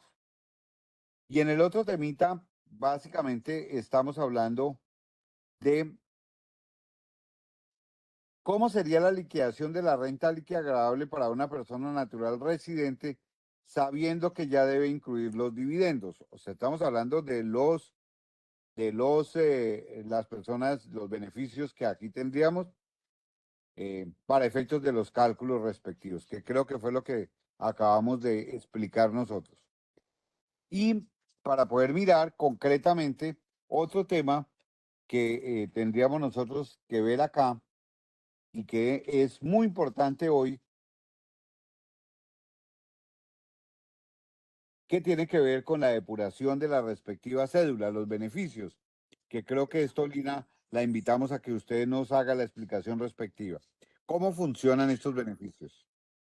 Bueno, digamos que aquí John ya había hecho como suficiente pues, ilustración de estos beneficios. En esta diapositiva que estamos viendo en este momento quisiera hacer como más hincapié en un tema y es el beneficio de auditoría, ¿sí? Que tengamos en cuenta presente que para el año 2023 aplica el beneficio de auditoría para las personas naturales, que si incrementan su impuesto en un 35%, su declaración va a quedar en firme en 6 meses o del 25% en 12 meses. Acá, digamos que esto fue implementado con el artículo 51 de la ley 2155 para que lo tengamos como presente. Y en la siguiente diapositiva donde pues, se habla como de todos los límites que cambiaron, que también pues John ya hizo como hincapié en ellos. Solamente quiero como dos adicionales indicarles y es la eliminación de algunos descuentos tributarios o de rentas exentas, que son, por ejemplo, el descuento tributario en ICA, que también aplica para las personas naturales, que fue eliminado y que pues para el año 2023 solamente va a aplicar la deducción como tal. Y respecto a las rentas exentas y rentas hoteleras, también pues como tener en cuenta que esas rentas desaparecieron, pero que pues quienes tuvieran el beneficio al momento de entrada en vigencia de la norma, pues los van a conservar, pero pues a partir del año grabable 2023 ya no podemos acceder como nuevos en este tipo de rentas exentas, por ejemplo las hoteleras. Esas son como las dos que quería hacer hincapié porque ya pues Jonah al principio nos dio pues como toda la ilustración de las demás. Bueno, importante, esto es un resumen de los límites de los beneficios que hemos venido señalando como por ir a puntualizar. Pero dediquémonos ahora en esta parte final de nuestra conferencia a las estrategias para la declaración de renta del año 2024. ¿Cómo preparar y planificar la declaración de renta para minimizar, de alguna manera, si es que se puede minimizar, cargas fiscales y evitar errores? Tal vez los errores sí los podemos evitar. Pero Lina, cuéntenos cómo podemos organizar los documentos, cómo partamos de cómo hacer planeación tributaria. Advirtiendo una cosa, que la planeación tributaria no se hace al elaborar la declaración de renta. La planeación tributaria, que es tomar los puntos que la ley permite o la legislación internacional permite para proyectar en cabeza de las personas naturales un menor impacto de la tributación, es algo que se tiene que preparar con suficiente tiempo. Los que no lo hicieron van a ver la carga enorme que significa el aumento de estos impuestos para las personas naturales. Pero comencemos, Lina, con la planeación tributaria como primer elemento para poder definir una mejor estructuración y estrategia para la presentación de la declaración de renta del año 2024. Bueno, digamos que para poder hacer una planeación tributaria, o sea, lo primero que tenemos que tener muy claro es cuál es nuestra realidad económica. Organizar todos esos documentos, reunir todo lo que soporte nuestra realidad económica para efectos de poder conocer y poder aplicar las leyes tributarias. Entonces, acá, ¿qué es necesario? Que cuentes con un asesor tributario que pueda, digamos, tomar ese input que le vas a entregar de toda tu realidad económica para poder hacer una planeación de optimización de deducciones, de créditos, planificación fiscal, poder, digamos, hacer una revisión y verificación adecuada de todos los elementos que puedas utilizar para minimizar tu carga tributaria. En nuestro caso, pues es bastante importante tener el tema de uso de herramientas tecnológicas para poder aplicar, digamos, todas estas estrategias y tener o minimizar los riesgos para una posible auditoría. O sea, siempre como tener en cuenta que muy posiblemente nos van a revisar y poder tener todos nuestros documentos en orden, tener una planeación plenamente justificada dentro de la norma para poder atender de pronto este tipo de auditorías y tener como una revisión y ajuste continuo a las normas. Juliet, ¿tú tienes alguna opinión adicional que nos ayude a mejorar y profundizar este tema de la planeación que es tan importante? Claro, doctor Pedro. Pues lo primero que hay que aclarar es que la planeación tributaria es el uso eficaz de las herramientas legales, utilizando todos los beneficios, exenciones, rentas exentas que trae la norma, tanto las que ya venían como las nuevas. Por ejemplo, el tema de las compras, del 1% de las compras y las deducciones adicionales de los dependientes, utilizar todas estas herramientas dentro de la situación particular de cada contribuyente para incluirlas en su declaración de renta y poder minimizar su impuesto a cargo haciendo uso tanto de las herramientas legítimas también como de las herramientas tecnológicas que menciona Lina, y también acompañado de un asesor tributario que le pueda indicar su situación particular, cuáles son las mejores herramientas y estrategias que puede aplicar en su declaración de renta. Y aquí una palabra que es muy importante y la mencionó el doctor Pedro es que esto tiene que ser de manera anticipada, porque hoy ya no podemos hacer una planeación tributaria para mi renta al año grabable 2023. Hoy podemos empezar a aplicar, aunque ya se está acabando el año, para la declaración de renta del año grabable 2024. Entonces, es importante que siempre se tengan estas herramientas de manera anticipada para poder incluirla, y que no solamente incluya el año grabable actual, en lo posible que sea a través del tiempo y se puedan incluir en periodos grabables futuros. Y también es importante que aquí podemos hablar de una planeación también en el impuesto y una planeación en el pago del impuesto. Bueno, vamos a hacer una barrida con Lina de esas alternativas. Ya algunas de ellas la habíamos mencionado, como la estructuración patrimonial, el tema de la residencia fiscal, la retención en la fuente, la utilización del régimen simple de tributación. Pero quisiera que precisáramos un poco más, Lina, sobre esas alternativas y nos explique qué podemos nosotros poder desarrollar para tener un año en 2024, o sea, año grabable 2024, declaración de renta personas naturales para ser presentada en el año 2025, que nos permita por lo menos visualizar cómo atendemos el tema tributario de esas personas naturales. ¿Qué alternativas podemos ver? Bueno, digamos que aquí vamos a presentarles algunas, no son las únicas, pero digamos son las más utilizadas y que podemos aplicar para minimizar estas cargas fiscales. Entonces, por ejemplo, está la estructuración patrimonial, que es organizar y estructurar todos los activos y pasivos de una persona o familia de manera que se pueda tener eficiencias fiscales y se proteja el patrimonio a largo plazo. Eh, Dentro de estos, por ejemplo, podemos hacer que eh, una, construir un fideicomiso, no sé, planificar herencias y donaciones en vida, podemos transmitir el patrimonio desde ya y de pronto mirar como una planificación en ese sentido. Em, Podemos hacer sociedades familiares que nos permitan tener eficiencias tributarias. Entonces, digamos que en esa estructuración patrimonial podríamos poder hacer una planeación a corto plazo y a largo plazo. Eso nos permitiría, pues, como tener muchas eficiencias. En el cambio de residencia. Perdóname, te interrumpo, lo dejamos planteado en términos generales, porque cada una de esa estructuración patrimonial se debe hacer dependiendo de la estructura de cada familia, de cada persona natural, y lo podemos hacer. En el país está totalmente permitido tener bienes en el exterior. Lo que pasa es que hay que declararlas, por eso hay una declaración que se llama de activos del exterior. Este punto de la estructuración patrimonial, que corresponde a una planeación ya de alto nivel, en donde puede haber la participación de otro tipo de jurisdicciones fiscales, es muy importante, pero hay que mirarla ya dependiendo de cada uno de los contribuyentes. Hablemos del cambio de residencia fiscal, que podría ser como el inicio de esa estructuración. En el cambio de residencia fiscal, digamos que esto es una técnica que nos implica trasladar la residencia fiscal de a una jurisdicción, de pronto con un régimen fiscal más favorable. Entonces nos va a poder permitir tener menos tasas impositivas y poder aplicar convenios de doble imposición. Para esto, pues hay que hacer una evaluación de la jurisdicción destino, de pronto seleccionar jurisdicciones con beneficios fiscales con tasas impositivas más bajas o algunas exenciones fiscales.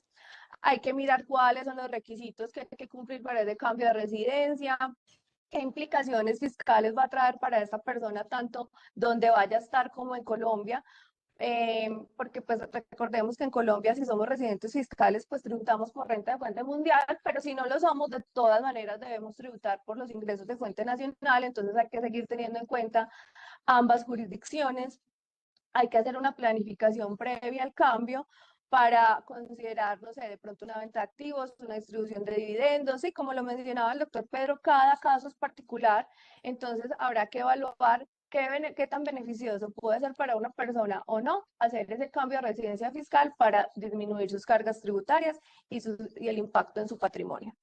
En ese caso, pues tal vez el punto en donde el cambio de residencia fiscal puede ser importante, es que, por ejemplo, si yo me ubico como residencia fiscal en Panamá, para no ir tan lejos, que tiene unas menores tasas de tributación, pues todas esas rentas mundiales que yo estoy obteniendo y que deberían pagar a la renta de Colombia, si estuviera ubicado con domicilio fiscal en Colombia, pues va a pagar una tributación a las tasas que tiene Panamá, que son menores. Pero lo que Lina decía, hay que tenerlo muy en cuenta. Las rentas de fuente nacional tienen que pagar los impuestos de fuente nacional, porque de lo contrario estaríamos violando la ley. Entonces, lo que aquí tenemos que mirar es la confluencia de cómo en la combinación de una estrategia de residencia fiscal podamos reducir sustancialmente el impuesto y de verdad que se reduce. Por eso les decía que cuando los gobiernos consideran que pueden subirle la tributación a las personas naturales hasta un punto infinito en aras de la justicia y de hacer redistribución del ingreso, pues lo único que hacen es ahuyentar a esas personas naturales que se ubican con mucha facilidad en otras jurisdicciones. Pero hablemos de la retención en la fuente, que es el drama, porque la retención en la fuente pues nos castiga el ingreso diario, el ingreso mensual, pero a la hora de la verdad uno ruega que haya tenido una buena retención en la fuente al final, o si no le toca irse para el banco. Juliet, ¿qué nos cuenta al respecto? Como lo mencionaba al principio, esta estrategia de retención en la fuente no tiene que ver tanto con el impuesto a cargo, sino con el pago. Recordemos que la retención en la fuente es un mecanismo de recaudo anticipado del impuesto. Entonces, aquí pueden haber dos alternativas dependiendo del caso particular de cada contribuyente. Una es que quieras que le hagan una menor retención en la fuente, y es importante tener en cuenta que a una menor retención en la fuente va a tener un mayor valor de impuesto a cargo. Y también es importante que si le hacen una menor retención en la fuente, esta también influye en la liquidación del anticipo de renta para el año siguiente. Esto tiene que ver con todo un tema de flujo de caja, de la disponibilidad de recursos que tenga el contribuyente. Como lo decía el doctor Pedro, si no me alcanzan las retenciones en la fuente para cubrir mi impuesto a cargo, me toca acudir a un mecanismo de financiación para poderlas pagar. Otra situación que se puede presentar es que me hagan una mayor retención en la fuente, que esto me generaría un menor valor a pagar en mi declaración de renta, o incluso le puede generar un saldo a favor a cada contribuyente. Este mecanismo de retención en la fuente, o esta planeación de retención en la fuente, se utiliza mucho en las personas asalariadas, que son las que no tienen todas las estrategias que hemos mencionado anteriormente, sino básicamente la estrategia de solamente las personas que reciben rentas laborales pueden aplicar el tema de la retención en la fuente, que la apliquen más o menos dependiendo de la situación particular que le convenga a cada uno. Y por ejemplo, en el caso de los asalariados, recordemos que ellos tienen dos procedimientos para poder hacer el cálculo de la retención, que es el procedimiento 1 y procedimiento 2, pues cada persona lo deberá analizar junto con su empleador para que le apliquen el que mejor le convenga. Sí, muy importante ese tema. Habíamos hablado al comienzo del régimen simple de tributación. El régimen simple de tributación se creó y mencionamos nosotros los casos de Chile, de Brasil, perdón, de Argentina y de México, que tienen sistemas relativamente parecidos con el objeto de dos cosas. Primero, facilitarle la vida a los contribuyentes más pequeños y en segundo lugar, traer a la tributación a la informalidad. En los países vecinos ha dado muy buen resultado. En Colombia hemos cambiado las reglas del juego. Como decimos los colombianos, matamos el tigre y nos asustamos con el cuero. Pero el régimen simple de tributación tuvo una sentencia a la cual me refería al comienzo, muy importante, que entre otras cosas devuelve por equidad, por justicia y por distribución la posibilidad de que las profesiones liberales puedan hacer uso del régimen simple de tributación. Por eso le pido a Juliet que nos hable un poquito más como alternativa de planeación tributaria, la utilización del régimen simple de tributación, que tiene unos plazos y ella nos va a contar cuándo podemos estar pensando en pasarnos al régimen simple de tributación o si lo podemos hacer antes de presentar la declaración, que creo que es absolutamente imposible. Hablemos del régimen simple de tributación, Juliet. Bueno, como lo mencionaba el doctor Pedro, esta es una opción simplificada para que los pequeños comerciantes o las personas naturales se cojan a este régimen. Es importante que aquí pueden aplicar a este régimen personas naturales y personas jurídicas. Nos vamos a concentrar en las personas naturales, que es el objeto de este webinar, y donde esos pequeños comerciantes o profesiones liberales pueden optar para una declaración simplificada. En esta declaración van a reportar sus ingresos y dependiendo sus ingresos y dependiendo de su actividad económica, económica van a tributar mediante una tabla, un porcentaje de retención. Esta declaración del régimen simple no tiene ninguna deducción, simplemente va con los ingresos brutos del contribuyente. Tienen algunas deducciones, pero no tantas como el régimen ordinario. Y este régimen simple lo que hace es recoger básicamente tres impuestos: el impuesto de renta, el impuesto al consumo, si su objeto social tiene que ver con expendio de comidas o bares, y también el impuesto de industria y comercio. Entonces, por favor, pasamos a la siguiente diapositiva. Vamos Y a ver en miremos con números. un ejemplo que es más fácil. Sí, vamos a ver en números, hablando de personas de rentas no laborales, porque estamos hablando de comerciantes, si recibieran un ingreso durante el año grabable 2023 de 500 millones de pesos. Bajo el rentas no laborales podrían imputar costos y deducciones cumpliendo con los requisitos, con facturación electrónica y demás requisitos que tiene la ley.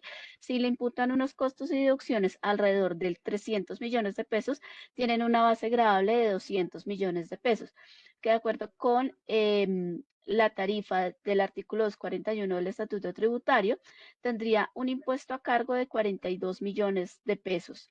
Si pasamos estas mismas cifras a una persona que presenta por régimen simple de tributación, tendría los mismos ingresos de 500 millones de pesos. No tiene costos y deducciones, su base gravable son 500 millones de pesos, pero su tarifa es muy inferior, aquí en este caso es de 7.3%, y tiene un impuesto de renta de 36 millones 500, que sigue siendo bajo respecto al impuesto de renta del régimen ordinario. Hay otras deducciones o descuentos especiales al régimen simple, como lo son el tema del pago del aporte de pensión y otras deducciones que disminuyen aún más el impuesto, y podríamos tener un impuesto final en el régimen simple de 30 millones de pesos versus un impuesto de 42 millones de pesos bajo rentas de no laborales. Pero aquí le vale la pena aclarar que pues cada contribuyente debe revisar su situación particular, y dependiendo sus ingresos y su actividad económica, si le conviene pasarse, como el caso de este ejemplo, a una tributación por régimen simple de tributación. Importante. Pero miremos los cambios efectuados en la ley 2277 al régimen simple que aplicarán para este año grabable 2023, Juliet. Con eso aterrizamos en el año 2023, que es la declaración que estamos haciendo. Sí, vamos a hablar de tres principales cambios. Uno es la exoneración de anticipos bimestrales para las personas naturales que pertenecen a este régimen y cuyos ingresos no superen las 3.500 VT, solo presentan la declaración anual consolidada. Si lo recordamos bien, esta declaración, el régimen simple de tributación tenía anticipos bimestrales para todos los contribuyentes sin importar los topes. Ahora se exoneran de esos anticipos bimestrales a quienes no obtengan unos ingresos superiores a 3.500 VTs. Adicionalmente, para los descuentos tributarios se podrá elegir de forma optativa y excluyente, quiere decir que solamente una de estas dos opciones: el descuento del 0.5% de los ingresos percibidos por canales electrónicos, que ya lo mencionaba un poco yo, que son pagos por PCE, tarjetas débitos o créditos, o sea, nada en efectivo, y un descuento del GMF sin importar si tiene o no relación de causalidad con la actividad económica del contribuyente. Un tercer cambio, que ya lo mencionaba también el doctor Pedro, tiene que ver con la sentencia C540 de diciembre del 2023, donde la ley 2277 indicaba que no podían pertenecer a este régimen las profesiones liberales, de pronto profesiones liberales, entiéndase, por ejemplo, los abogados, los contadores, que tuvieran ingresos superiores a 12.000 VTs. No podían pertenecer a este régimen. Hablando en pesos, son 508 millones de pesos. Esto ya lo declaró inexequible la Corte, y ahora cualquier persona que esté o ejerza una profesión liberal puede pertenecer a este régimen siempre y cuando no supere sus ingresos brutos las 100.000 VTs, que para el año grabable son 4.241 VTs. Importante esos cambios, muy importante. Vamos a mirar cómo hacemos un uso eficiente de las deducciones, que es buscar la posibilidad de tener claro qué son deducciones, qué son exenciones, cómo se pueden desarrollar, materializar, si vale la pena hacerlo a través de personas naturales o la idea sería convertirnos en personas jurídicas. Y por eso quiero que toquemos un poco temas como algo que ya hemos hablado, que son las GMF, de aportes de salud, de pensión, los límites respectivos. Y le pregunto a John, que en el día a día se encuentra con todas estas situaciones, ¿qué nos puede recomendar al respecto? De acuerdo, doctor Pedro. Son varias cosas. La primera, como lo decía bien mis compañeras anteriormente, toca mirar el caso de cada contribuyente. Algunos pueden tener el caso que son independientes y de pronto no tengan el conocimiento que la norma permite tomar una renta exenta del 25%. Un ejemplo, yo soy un independiente, un abogado que presto mis servicios y resulta que pues, no tengo ningún costo, ninguna deducción. Algunos casos anteriormente se limitaba a que tenía que tener costos y deducciones. Entonces la norma es empezar a mirar escenarios, cuál de las cédulas le conviene más. Entonces, digamos, si yo no tengo costos ni gastos, pues la que conviene a este contribuyente es tomar la cédula laboral y colocar pues todo ese tope de ingresos ahí en la cédula laboral y tomar su 25% de renta exenta. Pero si tengo mis costos y opciones, pues miro cuál sería el impacto y cuál sería la reducción. ¿Cuál me conviene más? ¿Irme por el tema de salariados o irme por el tema de costos y deducciones? Si yo tengo mis costos y deducciones, pues tengo que cumplir con toda la facturación electrónica, con todos los soportes, pues para tomar esa deducción y seguramente la base gravable pues va a disminuir. Entonces es empezar a simular Pero, John, cuál, una pregunta ahí. ¿Puedo solicitar todos mis costos y deducciones que tenga como persona natural? si los tengo soportados, sí señor. Por Digamos ejemplo, que miremoslo desde la perspectiva de, hagamos tres escenarios. Si yo soy un asalariado, si soy un asalariado, como usted decía, tengo un comportamiento que muy seguramente no tengo mayor flexibilidad. Pero si yo además soy una persona natural tendero, soy un comerciante, en ese caso, ¿qué haría? Y vamos a ver después un escenario en caso de una sociedad. entonces, en ese caso, digamos, ya no entraría como una renta de trabajo, sino entraría como otras rentas no laborales. En ese caso, pues debo tener todos mis soportes de costos y deducciones, pues para tomar las limitaciones correspondientes. Entonces, si yo no tengo esos soportes con los requisitos de norma, pues yo no podría tomarme las deducciones porque ese sí no tiene renta exenta ni nada, como la tiene el asalariado o como la tiene el independiente. Entonces, hay tres casos. Uno que es el tema de salariado o independiente, que cualquiera de esos dos casos puede mirar si tiene costos y deducciones, pues me voy por el lado de tomar mis soportes. Si no tengo costos y deducciones y soy independiente, pues me voy por la renta decente. Tengo el tema el tendero. Yo no tengo ninguna deducción porque yo no tengo tema de renta exenta, pero tengo mis costos y deducciones de arrendamientos, servicios públicos, tengo el tema de las compras de los bienes, todas esas deducciones pues yo las puedo tomar para mitigar pues, la base gravable. Entonces, dependiendo de cada caso, pues toca mirar cuáles son los topes, cuáles son los beneficios, cuáles son las reducciones y cuáles son los requisitos de cada uno de las cédulas que tiene pues, cada contribuyente. Y ahí la recomendación es pues, asesorarse con un especialista que conozca pues, todos esos requisitos, todos esos beneficios que puede utilizar pues, para mitigar la base gravable. Una cosa que me pone a pensar a diario, si yo soy una persona natural comerciante, pues al ser comerciante debo estar inscrito en la Cámara de Comercio y estoy obligado a llevar libros de contabilidad, ¿o no? Pues esa será una de las recomendaciones y ese sería también otro escenario. Digamos, si soy comerciante tengo todas las facultades obligadas para llegar a contabilidad, pues la más recomendación sería volverse persona jurídica para mirar cuál sería el escenario entre persona natural y persona jurídica.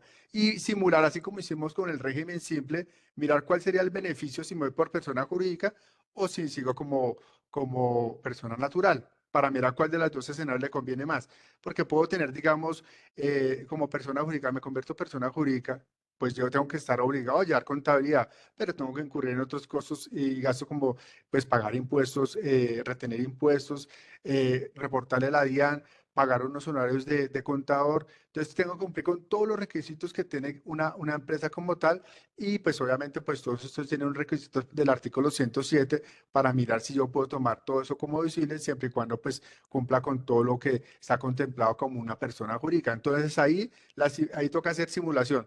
Si yo estoy en ese escenario que principalmente, pues si estoy casi como parecía una persona jurídica, pues hacer la simulación, ¿cuál sería más beneficioso? ¿Seguir como persona natural con las limitaciones correspondientes o seguir como persona jurídica, pues que ahí tengo un poquito más de gabela, por ejemplo, tener una depreciación? Que normalmente hay una discusión que si yo llevo contabilidad, ¿por qué una persona natural no puede tomar una depreciación? En cambio, la persona jurídica, pues sí lo tiene ampliamente. Si yo tengo unos activos fijos de un inmueble, tengo un vehículo donde voy a transportar la mercancía, pues todos esos beneficios los puedo tomar ahí en mi contabilidad y lo puedo reportar como una persona jurídica y seguramente se puede aprovechar de alguna manera, pero obviamente tiene otras obligaciones formales. Entonces toca mirar los beneficios y los contras, simular cuál de los escenarios le conviene más a cada contribuyente dependiendo de cada caso y su situación en la que se encuentra el contribuyente. Bueno, ahora miremos ya para terminar que existen otras obligaciones que los contribuyentes deben tener en cuenta, especialmente las personas naturales. Entonces, yo le pregunto a Julier que miremos cuáles son esas otras obligaciones y las expliquemos, porque a veces uno comete el error y dice yo ya cumplí con mi declaración de renta, ya fuera de todo este lío y me desentiendo. Julier, ¿qué debe hacer una persona natural adicionalmente en algunos casos específicos como cumplir con otras obligaciones tributarias? Gracias, Doc. Hay otras obligaciones que deben cumplir las personas naturales que le aplican dependiendo el tope de los ingresos, su residencia, el tope del patrimonio. Una de las primeras obligaciones, por ejemplo, es impuesto al patrimonio que se vence en mayo del 2024 y es para aquellas personas naturales que poseen un patrimonio líquido superior a 72.000 VTs, que hablando en términos de dinero son 3.388 millones de pesos del año 2024. Aquí hay que tener en cuenta que esta obligación se genera al 1 de enero del 2024. Entonces, básicamente, ¿qué es lo que uno hace por practicidad? Tomar los mismos valores al 31 de diciembre del 2023, porque este impuesto se causa el 1 de enero del 2024.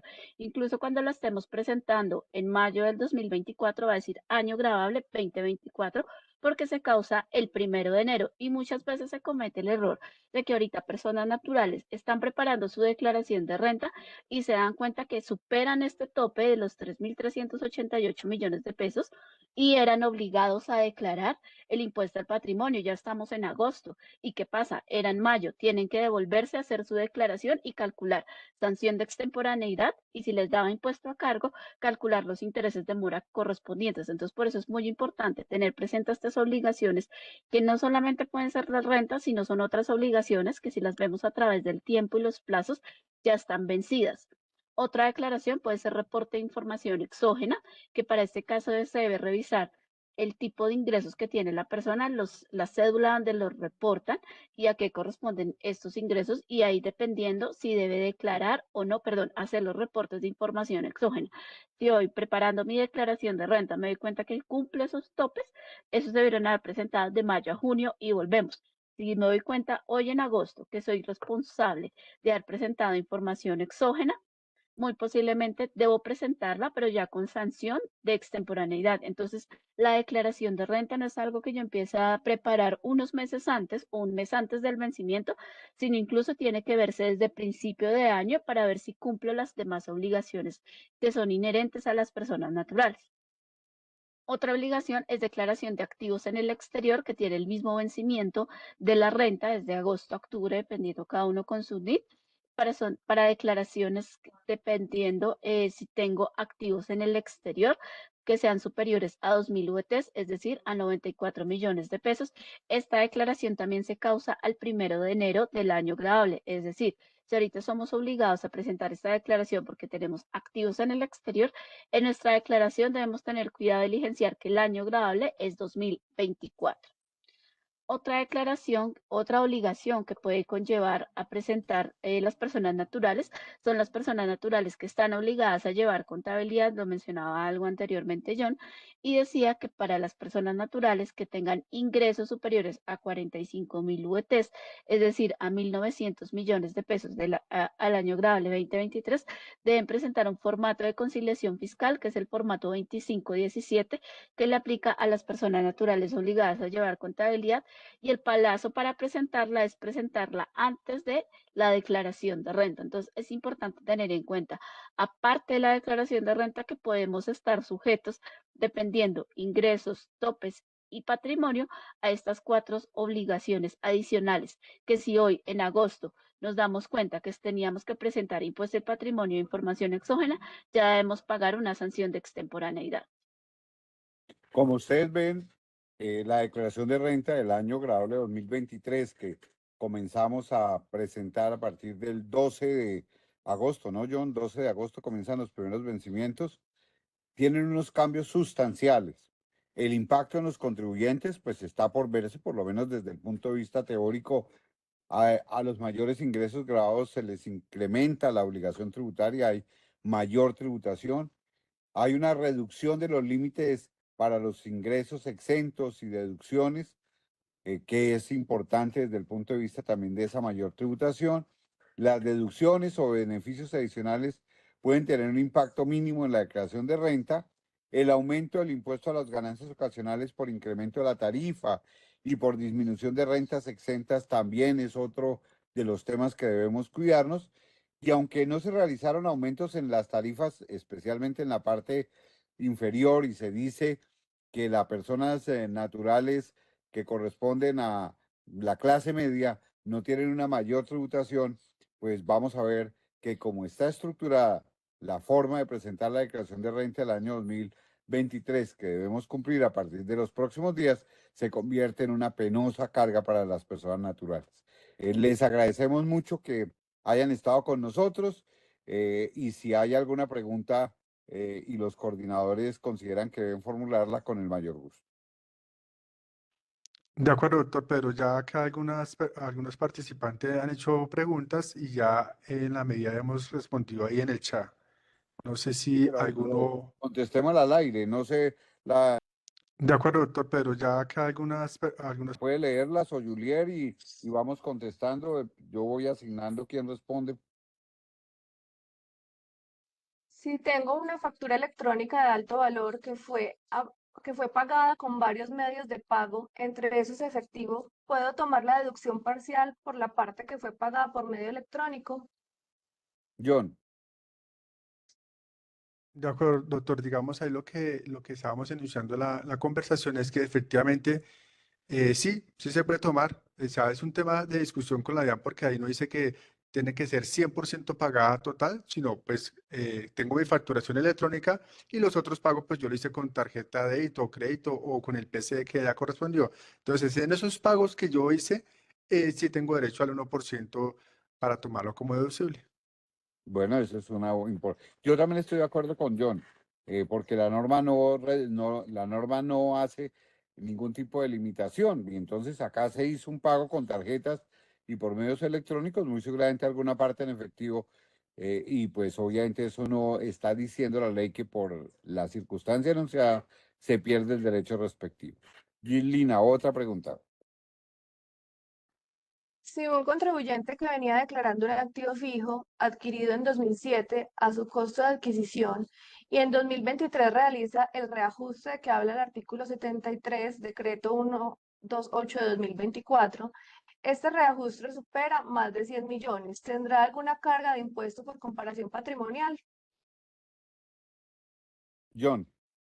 No, señor, esa es una justificación que está válida en la comparación patrimonial, pero sí es importante tener esa conciliación para, en caso de que la DIAN la solicite. Entonces, no debería incrementar ni pagar ningún impuesto, simplemente la justificación de ese incremento patrimonial.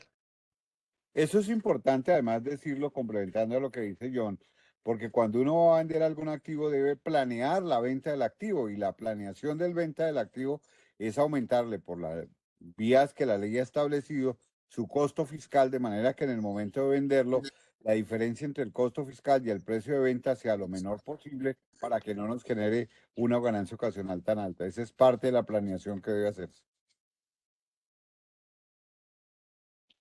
Lina. Em, el formato 2517 solo está obligado para los contribuyentes personas naturales obligados a llevar contabilidad.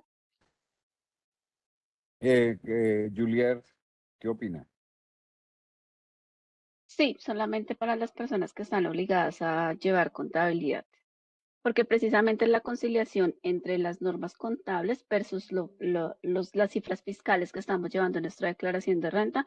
Entonces, solamente aplican para las personas naturales que están obligadas a llevar contabilidad.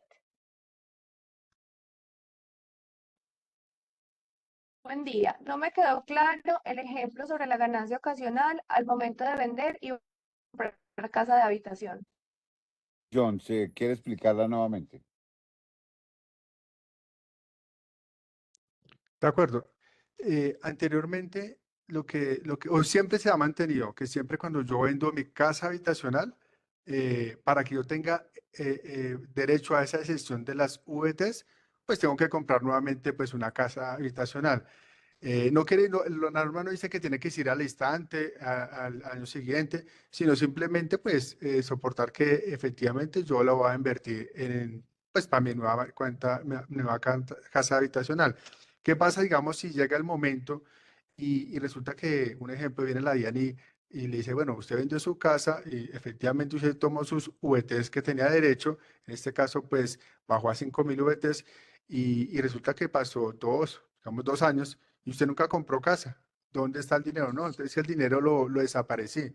Compré fue motos, vehículos para hacer el tema de Uber, otro tema diferente. La DIAN le puede cuestionar y le puede grabar ese tema de esa exención que tenía derecho. ¿Por qué? Porque lo que quiere incentivar es que pues sí, hay una exención de VTs, pero hay unos requisitos. Y el requisito principal es volver a comprar su casa habitacional.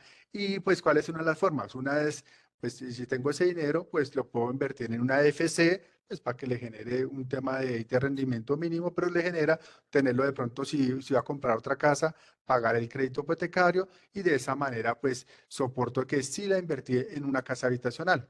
Eso es lo que, como uno de los requisitos. Y Lina, sigamos. Con relación a las facturas POS, para ser deducibles deben tener algún requisito.